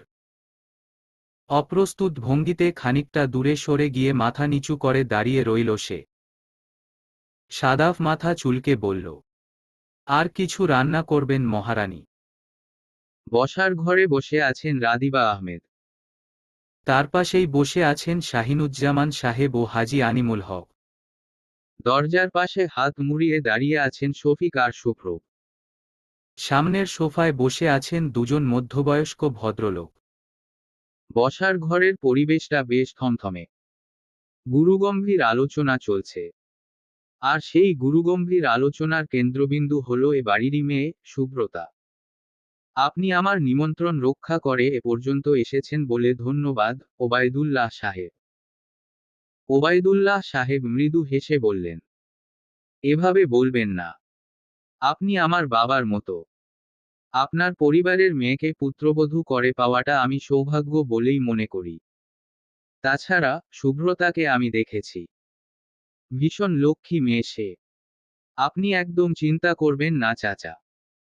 আপনি হজ্জ থেকে ফিরে আসুন। তারপর দিনক্ষণ দেখে না হয় 4 হাত এক করা যাবে। মাত্র তো 4টা মাস। শুভ্রতাও যখন 4 মাস পরই বিয়ের পিঁড়িতে বসতে চাইছে তাহলে আমাদের কোনো সমস্যা নেই। 4 মাস অপেক্ষা করলে আমার ছেলের বিয়ের বয়স পেরিয়ে যাবে না। আনিমুল হক স্বস্তির নিঃশ্বাস ফেললেন। হাসি মুখে বললেন, নাতনিটা আমার খুব আদরের ওবায়দুল্লাহ সাহেব। আমার বংশে একটা মাত্র জান্নাত সে। সেই জান্নাতের চোখের পানিটা সহ্য হয় না। মেয়েটা যখন কেঁদে কেটে কিছুদিন সময় চাইল তখন আর মানা করতে পারিনি। আদরের মেয়ে তো আমাদের সংস্পর্শহারা হওয়ার কথা চিন্তা করতেই দুর্বল হয়ে পড়ে। আপনারা যে আমাদের সমস্যাটা বুঝতে পেরেছেন তাতেই আমরা কৃতজ্ঞ। ওবায়দুল্লাহ সাহেব অপ্রস্তুত ভঙ্গিতে হাসলেন। বিনীত গলায় বললেন, বারবার কৃতজ্ঞতা জানিয়ে আমাদের লজ্জায় ফেলবেন না চাচা। হজ্জের মতো একটা পবিত্র কাজের পর বিয়ে হওয়াটাই মঙ্গলময়। আপনি যেহেতু কথা দিয়েছেন বিয়েটা হবে, সেখানে আর কিই বা বলার আছে। তাছাড়া বিয়ের আয়োজন করার জন্য আমাদের দুপক্ষেরই কিছুটা সময়ের প্রয়োজন। ফারদিনের কলেজেও নাকি একটু ঝামেলা চলছে। সব দিক থেকে বিবেচনা করলে বিয়ের জন্য ওটাই হবে পারফেক্ট সময়। রাদিবা আহমেদ স্বস্তির নিঃশ্বাস ফেললেন। শ্বশুরের প্রতি শ্রদ্ধাহীন মনোভাবের জন্য খানিকটা গুটিয়ে গেলেন। অপরাধী দৃষ্টিতে শ্বশুরের দিকে এক পলক তাকিয়েই মাথা নিচু করে বসে রইলেন। সুব্রতা বাড়ি ফিরল সন্ধ্যায়। ততক্ষণে মাগরিবের আজান পড়ে গিয়েছে। চারপাশে ঝাপসা অন্ধকার আর আমের মুকুলের তীব্র গন্ধ। সুব্রতা বাসায় পৌঁছতেই বাঁকা চোখ তাকালো শুভ্র। কান থেকে ফোন নামিয়ে বলল, কই ছিলি সারাদিন? ফ্রেন্ডদের সাথে তো ছিলি না। সুব্রতা থতমত খেয়ে ভাইয়ের দিকে তাকালো। হঠাৎ করে কোনো কথা খুঁজে পেল না সে। ভাইয়ের তীক্ষ্ণ দৃষ্টির সামনে খানিকটা মিলিয়ে গেল সে। তারপর হঠাৎই রাগী সিংহীর মতো বলে উঠল, আমি যে বান্ধবীদের সাথে ছিলাম না এটা তুই কিভাবে জানলি ভাইয়া? আমার বান্ধবীদের সাথে তোর কিসের যোগাযোগ? কাহিনী কি বল তো? ছোট বোনের বান্ধবীর সাথে প্রেম করিস আবার কথা? শুভ্রতার এমন কথায় বকা বনে গেল শুভ্র। ভ্রুকুচকে কিছু একটা বলবে তার আগেই দ্রুত পায়ে রুমে ঢুকে দরজা দিল সুব্রতা। শুভ্র কিছুক্ষণ বোনের দরজার দিকে তাকিয়ে থেকে ছাদের দিকে পা বাড়ালো। সুব্রতার চালচলন খুব একটা সুবিধার মনে হচ্ছে না তার। সুব্রতা কি প্রেম করছে? কোনো বাজে ছেলের সাথে জড়িয়ে পড়ছে না তো মেয়েটা? শুভ্র নিজে ছেলে। ছেলেরা কতটা নিষ্ঠুর হতে পারে সে সম্পর্কে বেশ ভালো ধারণা আছে তার। তাছাড়া শুভ্রতার যে বিয়ে ঠিক। শুভ্র দীর্ঘশ্বাস ফেলে ছাদের ফ্লোরে পা রাখল। ছাদের পাশের আম গাছটায় ফুল মুড়িয়ে গুটি ধরেছে। চারপাশের বাতাসটা আমের নব গুটির গন্ধে মৌ মৌ করছে। কচি আমের মিষ্টি গন্ধটাও আজ সহ্য হচ্ছে না শুভ্রবের। মনের মধ্যে ভয়ানক কিছু চলছে। ভয়ানক কোনো ঝড়ের পূর্বাভাস পাচ্ছে সে। উলটপালট ভয়ানক এক ঝড়। ফ্রেশ হয়ে শাড়ি ছেড়ে আয়নার সামনে গিয়ে দাঁড়িয়েছে সুব্রতা। নাকের ছোট্ট নাকফুলটা বাল্বের আলোয় ঝলঝল করছে। এই নাকফুলটা কখনো খুলবে না সুব্রতা। কখনোই না। সুব্রতা শহরের আধুনিক মেয়ে। গ্রামের নানি চাচিদের নাকফুল বিষয়ক কুসংস্কারগুলো মানার কথা নয় তার। তবুও কোনো জানিয়েই নাকফুলের প্রতি তীব্র এক টান অনুভব করছে আজ। স্বামী সোহাগী মেয়েদের মতো নাকফুলটাকে আগলে রেখে লজ্জা লুকোতে ইচ্ছে করছে। সুব্রতা আয়নার দিকে দুচোখ মেলে তাকালো। নিজের চোখে চোখ পড়তেই লজ্জায় লাল হয়ে চোখ নিচু করল। মনে পড়ে গেল সাদাফের বলা কথা। বাসায় ফেরার আগ মুহূর্তে আয়নার সামনে দাঁড়িয়ে নিজেকে গুছিয়ে নিচ্ছিল সুব্রতা। ঠিক তখনই তার পেছনে এসে দাঁড়ালো সাদাফ। আয়নার ভেতর দিয়ে সুব্রতার চোখের দিকে দৃষ্টি রাখল সে। চমৎকার একটা হাসি দিয়ে বলল, সেদিন তোমার বলা আরশিযুগল প্রেমটা ভুল ছিল সুব্রতা। এই কাচের আরশিতে নয়, দুটো মানুষের মনের আরশিতে যখন প্রেম হয় সেটাই আরশিযুগল প্রেম। তোমার মনের আরশিটা শুধুই আমিময় শুভ্রা। সেই আরশি থেকে আমাকে সরিয়ে দেওয়ার ক্ষমতা তোমার নেই। সেই আরশি সময়ে অসময়ে তোমায় জ্বালাতন করবে। চোখ দুটো বোঝার সাথে সাথে আস্ত এই আমিকে তোমার সামনে নিয়ে দাঁড় করাবে। এটাই প্রেম শুভ্রা, এটাই আরশি যুগল প্রেম। তোমার মনের আরশিটা আমার আরশিতে বাধা পড়েছে শুভ্রা। ভয়ানক প্রেমে মত্ত হয়েছে দুজন ভয়ানক। শুভ্রতার ভাবনার মাঝেই টোকা পড়ল দরজায়। শুভ্রতা তাড়াহুড়ো করে দরজাটা খুলে দিতেই গম্ভীর চোখে তাকালেন রাদিবা আহমেদ। মেয়েটাকে আজ বাড়াবাড়ি রকম সুন্দর লাগছে। হঠাৎ করেই মেয়ের এমন বাড়াবাড়ি সৌন্দর্যটা রাদিবা আহমেদের খুব একটা পছন্দ হচ্ছে না। জীবনের দুটো পর্যায়ে মেয়েদের বাড়াবাড়ি রকম সুন্দর লাগে। প্রথমত কিশোরী থেকে যৌবনে পদার্পণের সময়। দ্বিতীয়ত বিয়ের পর। শুভ্রতার বর্তমান অবস্থা এই দুটোর একটির পর্যায়েও পড়ছে না। তাহলে হুট করে তার এই সৌন্দর্যের কারণ কি? রাদিবা আহমেদ তীক্ষ্ণ দৃষ্টিতে মেয়ের দিকে তাকালেন। কিছুক্ষণ তাকিয়ে থাকার পরই আবিষ্কার করলেন মেয়েটা আজ নাকফুল পরেছে। শুধু নাকফুল নয়, হাতে মোটা দুটো বালাও পরেছে। বালা দুটো রাদিবার শাশুড়ির। রাদিবা আহমেদ বিস্ময় নিয়ে বললেন, হঠাৎ নাকফুল পরেছিস যে? এর আগে তো জোর করেও পরানো যায়নি তোকে। শুভ্রতা মৃদু হাসল। দরজা ছেড়ে দাঁড়িয়ে মাকে ভেতরে আসতে বলল। বিছানায় ছড়িয়ে রাখা শাড়িটা ভাঁজ করতে করতে বলল, আজ তো নববর্ষ মা, তাই একটু বাঙালি বধূ সাজার শখ হয়েছিল। দেখো, হাতে মেহেদি আর পায়ে আলতাও পরেছি। নাকফুলটায় আমায় সুন্দর লাগছে না মা? সেদিন ভার্সিটি থেকে ফেরার পথে ৩০০ টাকা দিয়ে কিনে এনেছি। রাদিবা জবাব দিলেন না।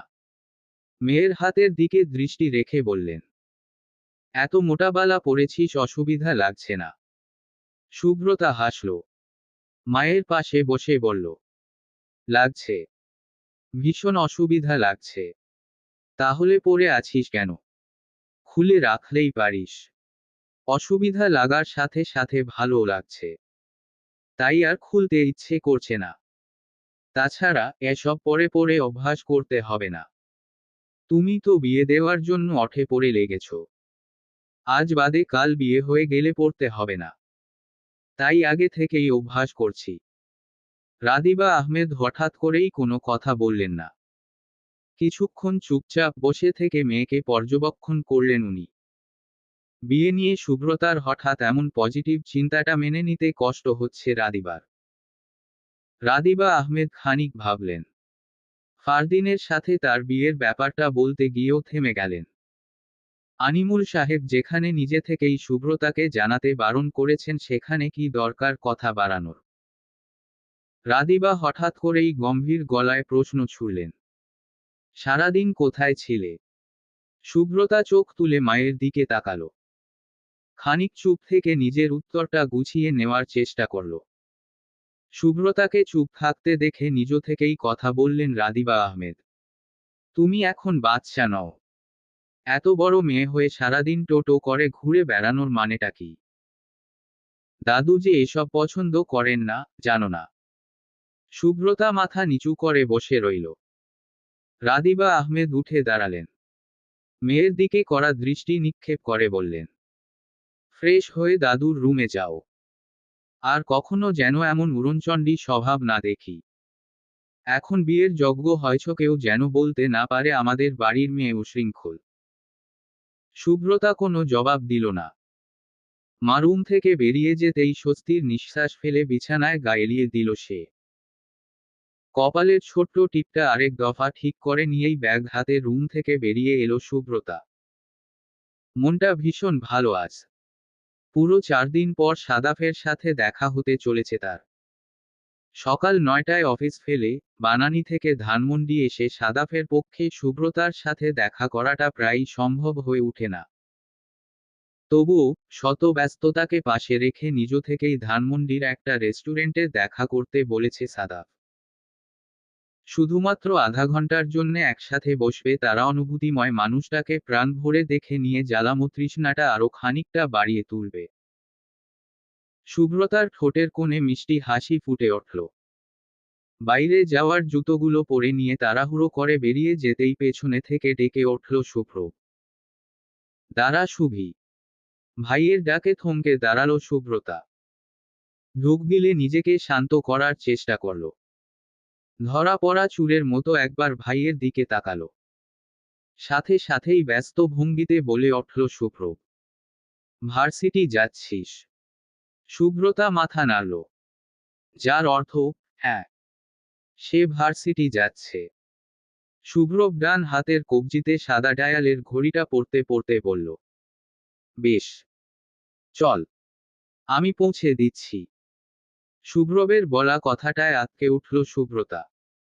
আমতা আমতা করে বলল, তোকে পৌঁছে দিতে হবে না ভাইয়া, মাত্র তো 1015 মিনিটের পথ। রিকশা করে ঠিক চলে যাব আমি। তাছাড়া সব সময় তো একাই যাওয়া আশা করি। তাহলে আজ? শুভ্র গম্ভীর মুখে বলল, সব সময় কিভাবে যাওয়া আসা করিস তা তো জানতে চাইনি আমি। আমি বাইকে ওয়েট করছি, জলদি আয়। শুভ্রতা ঠাই দাঁড়িয়ে রইল। শুভ্রতাকে পাশ কাটিয়ে চলে যেতেই এক হাতে কপাল চেপে ধরে দেয়ালে ঠেস দিয়ে দাঁড়ালো। যে কোনো কারণেই হোক শুভ্রব যে রেগে আছে তা বেশ বুঝতে পারছে সুব্রতা।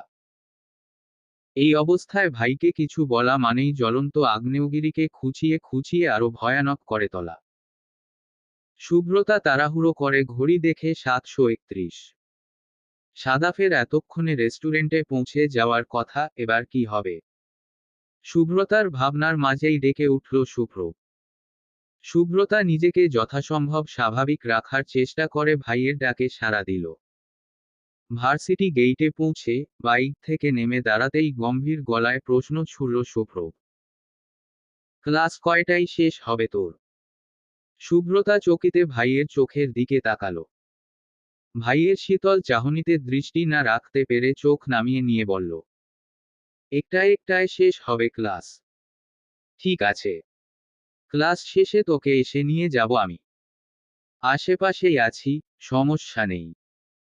সুব্রতা বিস্ময় নিয়ে বলল, আশেপাশেই আছিস মানে? এতক্ষণ তুই কোথায় থাকবি ভাইয়া? আমি একাই চলে যেতে পারবো। সুব্রতাকে কথা শেষ না করতে দিয়েই কথা বলে উঠল শুভ্র। আমাকে নিয়ে টেনশন করতে হবে না তোকে। আমার সময় ভালোই কাটবে। এই মামার দোকানে বসে চা খাবো। সাদেকদেরকেও আসতে বলেছি, কিছুক্ষণের মাঝে ওরাও চলে আসবে। আড্ডা চলবে বিন্দাস। সুব্রতা শক্ত গলায় জিজ্ঞেস করল, তুই কি আমায় গার্ড দিচ্ছিস ভাইয়া? শুভ্র শীতল চোখে তাকালো। ঠান্ডা গলায় বলল, হ্যাঁ দিচ্ছি। এবার ক্লাসে যা। কিন্তু কেন? শুভ্র কিছুক্ষণ চুপ থেকে বলল, দাদু বলেছে তাই। কাল নাকি খবরে কি সব দেখেছে। তখন থেকেই তোর জন্য প্রচণ্ড চিন্তা হচ্ছে তার। আর তখন থেকেই আমাকে তোর বডিগার্ড নিযুক্ত করা হয়ে গেছে। এবার যা তো। এমনি মেজাজ খারাপ মাথা খাস না। সুব্রতা করুণ চোখে ভাইয়ের দিকে তাকালো। ছোট্ট একটা নিঃশ্বাস ফেলে ধীর পায়ে ভেতরের দিকে হাঁটতে লাগলো। শুভ্র বোনের যাওয়ার দিকে কিছুক্ষণ তাকিয়ে থেকেই দীর্ঘশ্বাস ফেলল। দাদুর কথাটা নেহাতি মিথ্যে বলেনি শুভ্র। আনিমুল হক সুব্রতাকে নিয়ে যথার্থই চিন্তিত, কিন্তু শুভ্রবের চিন্তার কেন্দ্রবিন্দুটা সম্পূর্ণই আলাদা। রেস্টুরেন্টে এসি চলছে। চারদিকে ঠান্ডা শীতল পরিবেশ। সাদাফ রেস্টুরেন্টের এক কোনায় বসে চুপচাপ কাচের দরজার দিকে তাকিয়ে আছে। দুচোখ ভর্তি তার প্রতীক্ষা। প্রেয়সীকে এক নজর দেখতে পাওয়ার প্রতীক্ষা। অপেক্ষা করতে করতে অনেকটাই হাঁপিয়ে উঠেছে সাদাফ। 9টায় অফিস তার। এখন বাজে 8টা। এতক্ষণে তো সুব্রতার চলে আসার কথা। সুব্রতার নাম্বারে বার কয়েক কল করার পর উঠে দাঁড়ালো সাদাফ। সাথে সাথেই অপরিচিত একটা নাম্বার ভেসে উঠল ফোন স্ক্রিনে। কলটা রিসিভ করতেই ওপাশ থেকে কান্না ভেজা গলায় বলে উঠল সুব্রতা, তুমি আর অপেক্ষা করো না প্লিজ। ভাইয়া আমার ওপর নজর রাখছে। ওর চোখ ফাঁকি দিয়ে রেস্টুরেন্টে পৌঁছানো সম্ভব নয়। আর পৌঁছালেও অনেক বেশি দেরি হয়ে যাবে। তোমার তো। সাদাফ ছোট্ট করে নিঃশ্বাস ফেলল। ঠান্ডা গলায় বলল, আজ দেখা না হলে আগামী 2 সপ্তাহে তোমার সাথে দেখা হবে না শুভ্রা। আমি তোমাকে মিস করছি। এটুকু বলে কিছুক্ষণ চুপ করে থাকলো সাদাফ। ওপাশ থেকে সুব্রতার নিরুত্তর হেঁচকি শুনেই ফোনটা কেটে দিল সে। রাগে চোখমুখ লাল হয়ে আসছে তার। সেই সাথে ভীষণ কষ্ট হচ্ছে। এক নজরের জন্য হলেও সুব্রতাকে দেখতে ইচ্ছে করছে। এতটা পথ ছুটে এসে এভাবে নিরাশ হয়ে ফিরে যেতে হবে ভাবতেই সবকিছু ভেঙেচুরে গুড়িয়ে দিতে ইচ্ছে করছে। সাদাফ লম্বা শ্বাস টেনে নিয়ে পাশে রাখা গ্লাস থেকে কয়েক ঢোক পানি খেল। নিজেকে শান্ত করে চুপচাপ বেরিয়ে গেল অফিসের উদ্দেশ্যে। বারান্দার গ্রিলে আঁকড়ে চুপচাপ দাঁড়িয়ে আছে সুব্রতা। বৈশাখ মাসের ভ্যাপসা গরমটা ভীষণ জ্বালাচ্ছে আজ। গাছের পাতাগুলোও যেন অনশনে নেমেছে। মনের ভুলেও কেঁপে উঠছে না। আকাশটাও কালো মেঘে ঢাকা। সুব্রতার মতো আকাশের মনটাও আজ ভীষণ খারাপ। সকাল থেকে বিকেল পর্যন্ত অসংখ্যবার সাদাফকে সরি বলেছে সুব্রতা। সাদাফ ব্যাপারটাকে স্বাভাবিকভাবে নিলেও সুব্রতার মন মানছে না। কিছুতেই না। আজকেই অফিসের কাজে ঢাকার বাইরে চলে যাবে সাদাফ। ফিরবে ঠিক 2 সপ্তাহ পর। এতটা দিন সাদাফকে না দেখে থাকতে হবে ভেবেই চিৎকার করে কাঁদতে ইচ্ছে করছে সুব্রতার। কিন্তু সে কাঁদবে না। সাদাফ তার অযথা কান্না একদমই পছন্দ করে না। সুব্রতা বুক ভরে শ্বাস টেনে নেয়। হঠাৎ করেই উপলব্ধি করে, শ্বাস নিতে ভীষণ কষ্ট হচ্ছে তার। বুকটা কেমন ফাঁকা ফাঁকা লাগছে। সবকিছু হারিয়ে নিতান্তই নিঃস্ব লাগছে। সুব্রতার গাল বেয়ে দুফোঁটা জল গড়িয়ে পড়ল। শুভ্রবকে আস্ত চিবিয়ে খেয়ে ফেলতে ইচ্ছে করছে তার। এত কিছুর পরও শুভ্রবকে ছেড়ে দেওয়া যায় না, কিছুতেই না। কি ভেবে নিজের রুমের দিকে দৌড়ে গেল সুব্রতা। বিছানা থেকে ফোনটা তুলে নিয়েই কল লাগালো পরিচিত এক নাম্বারে। কলটা রিসিভ হতেই দাঁতে দাঁত চেপে বলে উঠল সুব্রতা, ওই হারামি কোথাকার! আমার বেস্ট ফ্রেন্ড হয়ে আমার বড় ভাইয়ের সাথে প্রেম করিস অথচ আমাকে বলিস না। প্রেম করা এত সহজ? তোদের প্রেমে সবচেয়ে বড় ভিলেন হব আমি। কি ভেবেছিস আমাকে না জানিয়ে সারা শহরে প্রেম করে বেরাবি? হবে না, কিছুতেই না। আমি। শুভ্রতার আচমকা এসব কথায় অবাক হলো পুষ্পি। কিছুক্ষণ চুপ করে থেকে ভ্রু কুঁচকে বলল, প্রেমে পড়ে পাগল টাগল হয়ে গেছিস নাকি শুভি? দুনিয়ায় আর কোনো ছেলে খুঁজে পেলি না? সব রেখে তোর ওই ধলা বিলাই ভাইটাকে আমার সাথে জোড়াচ্ছিস? অদ্ভুত। মরে গেলেও তোর ভাইয়ের লোগে প্রেম করব না আমি। সত্যি করে বল তো, নেশা টেশা করছিস কিছু? 2 সপ্তাহ শব্দটা অল্পতেই শেষ হয়ে গেলেও 2 সপ্তাহে ঘেরা সময়টা খুব দীর্ঘ। 2 সপ্তাহ মানে 20,160 মিনিটের অপেক্ষা। সাদাফ বিহীন একটা মিনিটও যেখানে বিষাক্ত সেখানে এতটা সময় শুভ্রতার জন্য মৃত্যুরই নামান্তর। অফিসের কাজে বাইরে যাওয়ায় অধিকাংশ সময়ই ব্যস্ত থাকতে হয় তাকে।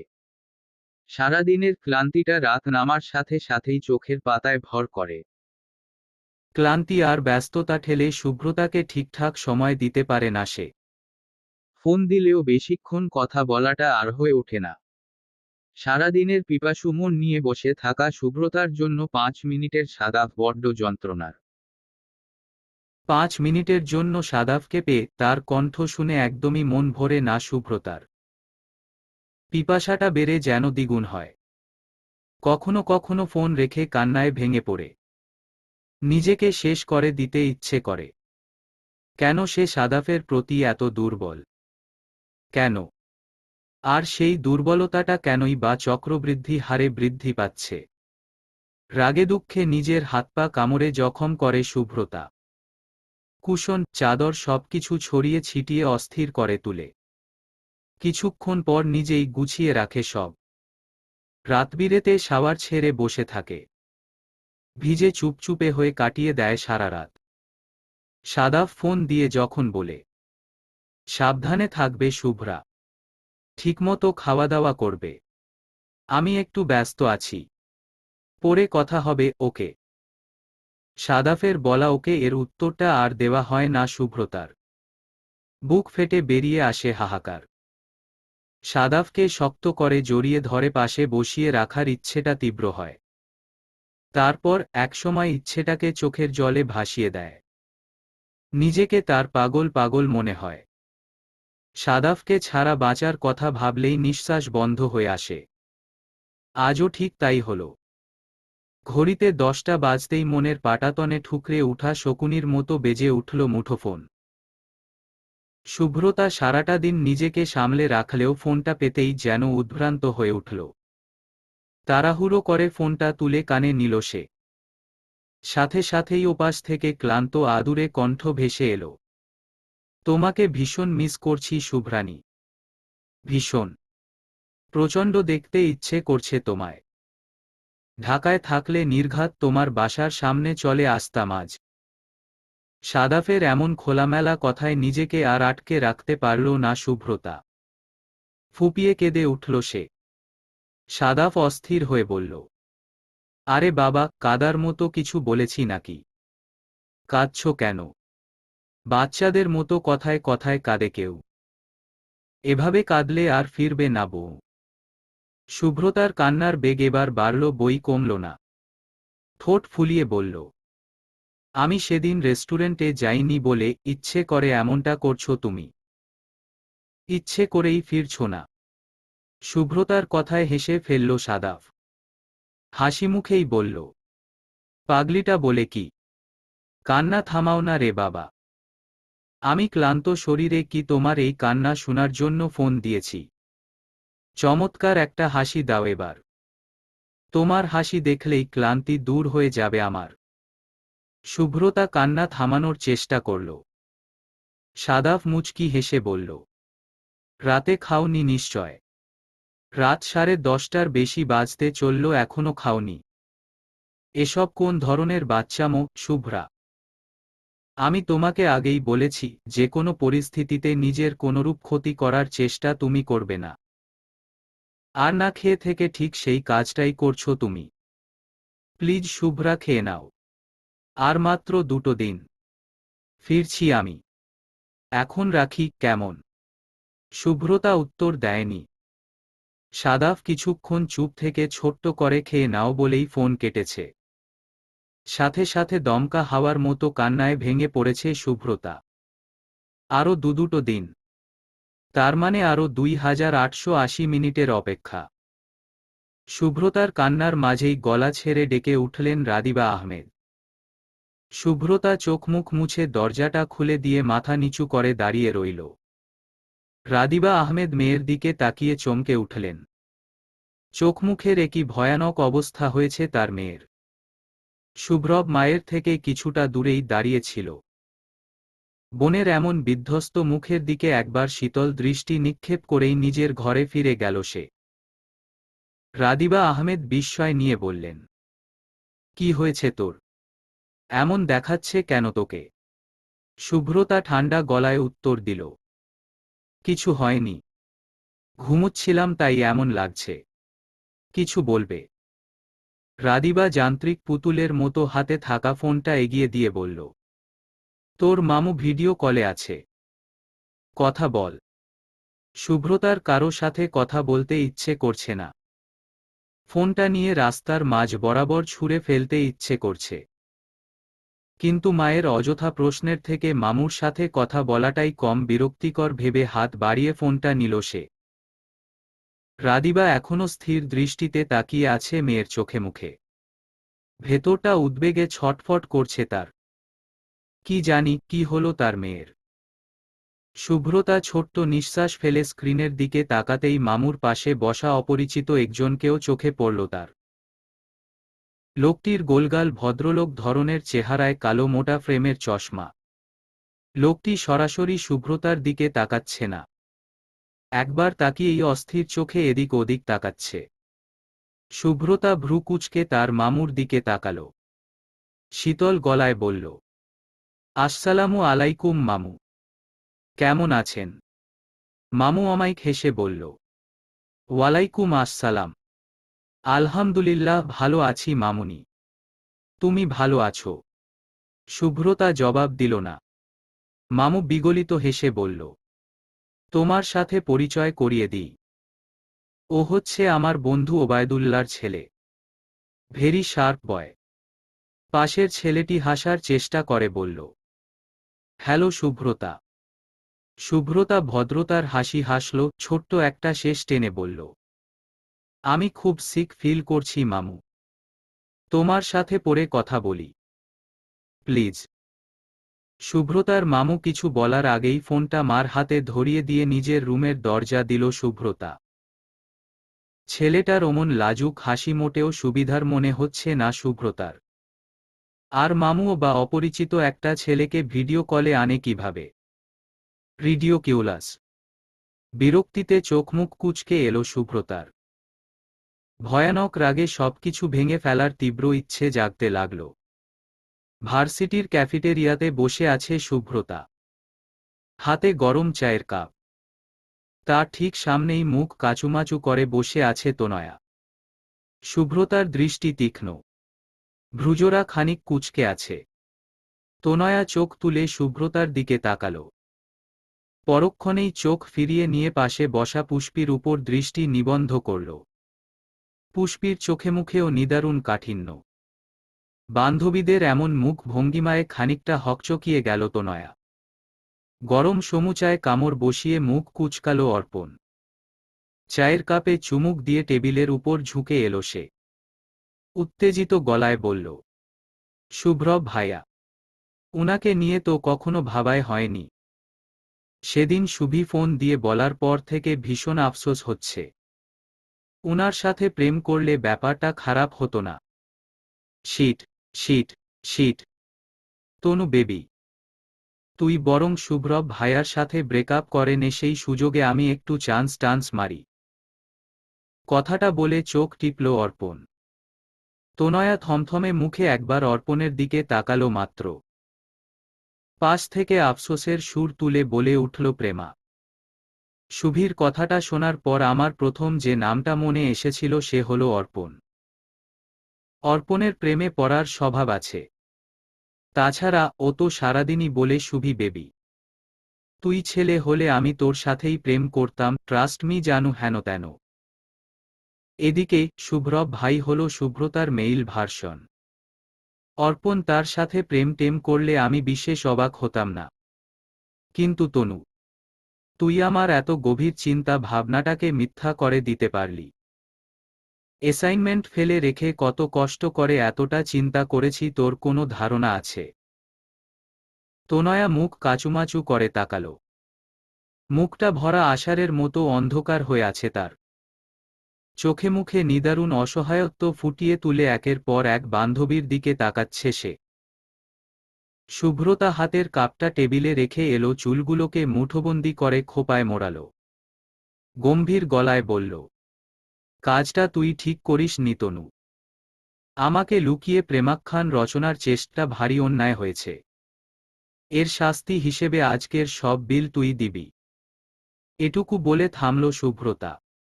সাথে সাথেই করুণ গলায় বলে উঠল অর্পণ, আমিও খুব কষ্ট পেয়েছি তনু।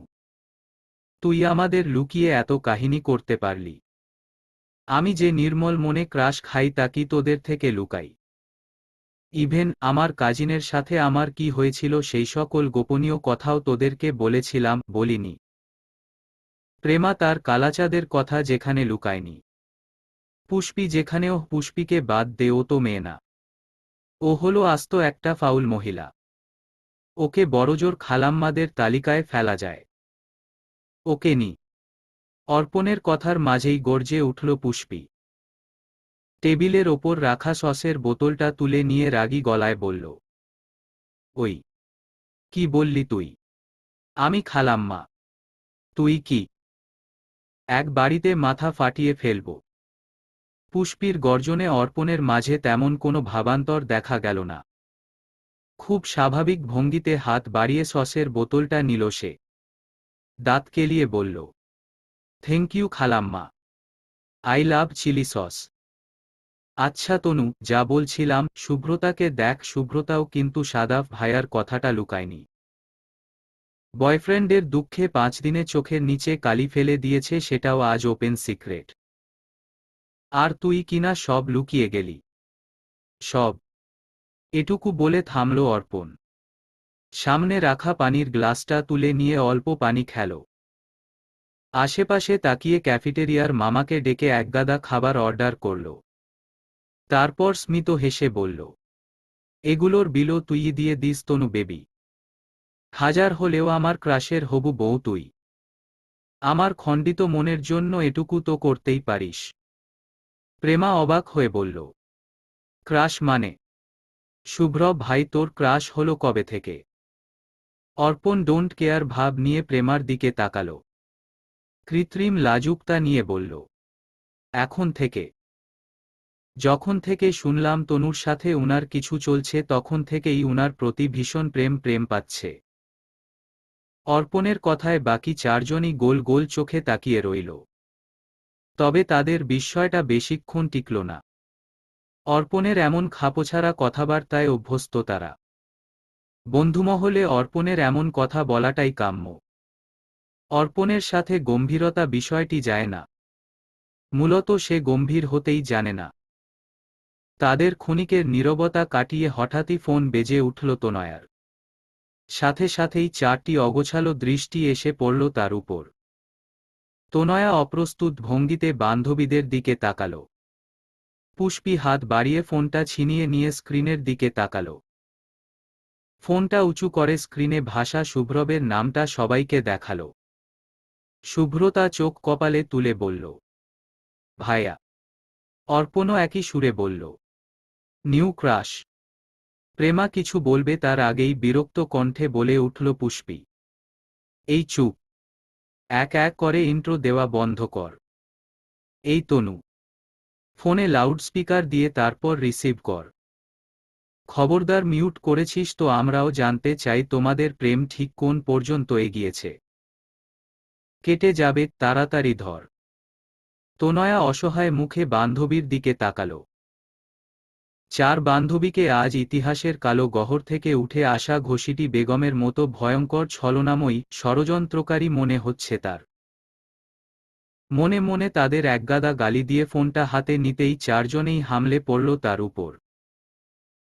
তাদের দেখে মনে হচ্ছে কানটা কেটে ফোনের মাঝে ঢুকিয়ে দেওয়ার কোনো পদ্ধতি থাকলে তবেই একদফা স্বস্তি পেত তারা। তনয়া ছোট্ট একটা নিঃশ্বাস ফেলে ফোনটা রিসিভ করল। ওপাশ থেকে শান্ত, স্পষ্ট কণ্ঠ ভেসে এলো, হ্যালো তনুশ্রী। অর্পণ ফট করেই বলে ফেলল, ওরে বাবা, তনু। এটুকু বলতেই তার মুখ চেপে ধরল প্রেমা। শুভ্রতা চোখ রাঙিয়ে চাপা গলায় বলল, হুশ চুপ। অর্পণ মুখ ভার করে শান্ত হয়ে বসল। তনয়া নরম গলায় বলল, হ্যালো। কোথায় আছো? ক্যাফেটেরিয়াতে। ক্লাস কটায় শেষ? 2টোর দিকে। ফ্রেন্ডরা পাশে নাকি? তনয়া মৃদু গলায় বলল, হু। আচ্ছা। তাহলে রাখছি। 2টোর পর ফোন দিব। আচ্ছা। শুভ্রব কিছুক্ষণ চুপ থেকে উসখুস গলায় বলল, শুভি কোথায়? তোমার সাথে। তনয়া আর চোখে একবার শুভ্রতার দিকে তাকাল। তারপর মৃদু গলায় বলল, হু। ওহ। শুভি সকালে খেয়ে বের হয়নি। রাতেও খায়নি কিছু। কোনো কারণে হয়তো আপসেট খুব। তোমাদের সাথে তো আর আপসেট হয়ে বসে থাকতে পারবে না। জোর করে হলেও কিছু একটা খাইয়ে দিও ওকে প্লিজ। তনয়া ঠোঁটে মৃদু হাসি ফুটল। বেশ আত্মবিশ্বাসী গলায় বলল, আচ্ছা। তুমিও কিছু খেয়ে নিও, রাখছি। আল্লাহ হাফেজ। আল্লাহ হাফেজ। তনয়া ফোন কেটে চোখ তুলে তাকাতেই ভ্রু কুঁচকে বলে উঠল পুষ্পী, ওই। আমরা যে পাশে আছি বললি কেন? বলতে পারলি না যে একা বসে উনার কল্পনায় হাবুডুবু খাচ্ছিস? তনয়া অবাক চোখে তাকাল। বিস্ময় নিয়ে বলল, হাবুডুবু খাচ্ছিলাম না তো বলবো কেন? অযথা মিথ্যা বলার কি আছে? শুভ্রতা এবার ভ্রু কুঁচকাল। তোর এই সত্যবাদী মনোভাবের জন্যই নিশ্চয় ভাইয়াকে আমার আর ওর কথাটা বলে দিয়েছিস। আমি যে পহেলা বৈশাখে তোদের সাথে ছিলাম না সেটা এত সত্যবাদী হয়ে ভাইয়াকে জানানোর কি প্রয়োজন ছিল শুনি? তোর এই মহান সত্য কথার জন্যই ভাইয়া এখন আমাকে চোখে চোখে রাখে। তোকে তো। তনয়া আরেক দফা অবাক হয়ে বলল, আরে আমি কিছু বলিনি। আমি তো নিজেও পুষ্পীদের সাথে ছিলাম না। আমি তো সারাদিন ওর সাথে। তনয়ার কথার মাঝে টেবিলের উপর তুমুল শব্দ তুলে আর্তনাদ করে উঠল অর্পণ। অবজেকশন। কি শুনছি এসব? তুই নববর্ষে শুভ্রব ভাইয়ের সাথে ঘুরছিলি। আর আমি যখন তোকে বললাম তনু বেবি, এবার সবাই যেহেতু নেই তাহলে তুই আমি আর পুষি মিলে একটা প্ল্যান করি। তখন কি বলেছিলি? তখন বলেছিলি তোর নাকি ভয়ানক পেট ব্যথা। তোদের বাসায় গিয়ে তো দেখেছিলাম চিৎপটাং হয়ে শুয়ে আছিস। দেখে মনে হচ্ছিল এই মুহূর্তে ডেলিভারি হয়ে যাবে। বেদ্য। এটুকু বলে থামল অর্পণ। প্রেমাকে উদ্দেশ্য করে বলল, এই প্রেমা, চেয়ার সরা। আমি এখন ফ্লোরে গড়াগড়ি দিয়ে দুঃখ প্রকাশ করব। এমন সব ছলনাময়ী বান্ধবী পেয়ে আমি অত্যন্ত দুঃখিত। এত ছলনার শিকার হওয়ার পর আমার আর বাঁচার অধিকার নেই। এক ফোঁটাও না। আজ প্রেম করছে, বলছে না। প্রেমিকের সাথে ডেলিভারি পেইন নিয়ে ঘুরতে চলে যাচ্ছে, জানাচ্ছে না। একদিন দেখা যাবে সত্যি সত্যি ডেলিভারি হয়ে যাবে, তবুও জানাবে না। এই জীবনটা নিয়ে তাহলে কি করব আমি? কি করব? সবাই কিছুক্ষণ গম্ভীর মুখে অর্পণের দিকে তাকিয়ে থেকে দমফাটা হাসিতে মেতে উঠল। তাদের পঞ্চ হাসির ঝংকার যেন খেলে বেড়াতে লাগল পুরো ক্যাফেটেরিয়াময়। দুপুর 1টা। মাথার উপর বৈশাখ মাসের উত্তপ্ত সূর্য। ভোপসা গরমে অতিষ্ঠ প্রতিটি প্রাণ। বৃহদাকার এই আকাশটিতে কোথাও মেঘের ছোঁয়া নেই। দুচোখ ভরা ধু ধু নীল রঙের বাহার। এই উত্তপ্ত গরম দুপুরে শুভ্রতার ডিপার্টমেন্টের সামনে দাঁড়িয়ে আছে সাদাফ। উদ্দেশ্য শুভ্রতাকে চমকে দেওয়া। হঠাৎ করে অপ্রত্যাশিত সাদাফকে দেখতে পেয়ে শুভ্রতার রিয়েকশন কি হতে পারে তাই দেখার ইচ্ছে তার।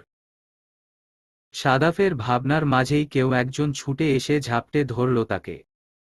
আকস্মিক এই আক্রমণে টাল সামলাতে না পেরে কয়েক পা পিছিয়ে গেল সাদাফ।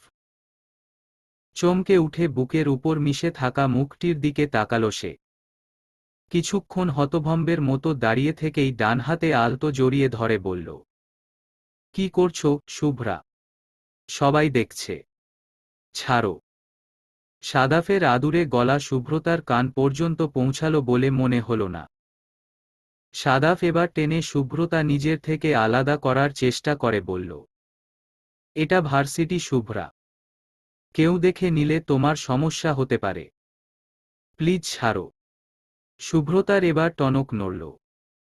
শুভ্রব কোনোভাবে দেখে ফেলবে ভেবে ছিটকে সরে গেল সে। সাদাফ মৃদু হেসে শুভ্রতার দিকে তাকাল। নরম গলায় বলল, তুমি ফ্রি এখন? শুভ্রতা ঘোর ধরা চোখে তাকিয়ে আছে। সাদাফ তার সামনে দাঁড়িয়ে আছে, বিষয়টা যেন কিছুতেই বিশ্বাস হচ্ছে না তার। সাদাফ আবার একই প্রশ্ন করতেই হেসে জবাব দিল শুভ্রতা, তোমার জন্য আমি সবসময় ফ্রি। তাহলে চলো কোনো রেস্টুরেন্টে বসি। প্রচুর ক্ষুধা পেয়েছে। আজ আমার হাতে প্রচুর সময়। আর এই সব সময়টুকুই শুভ্রার।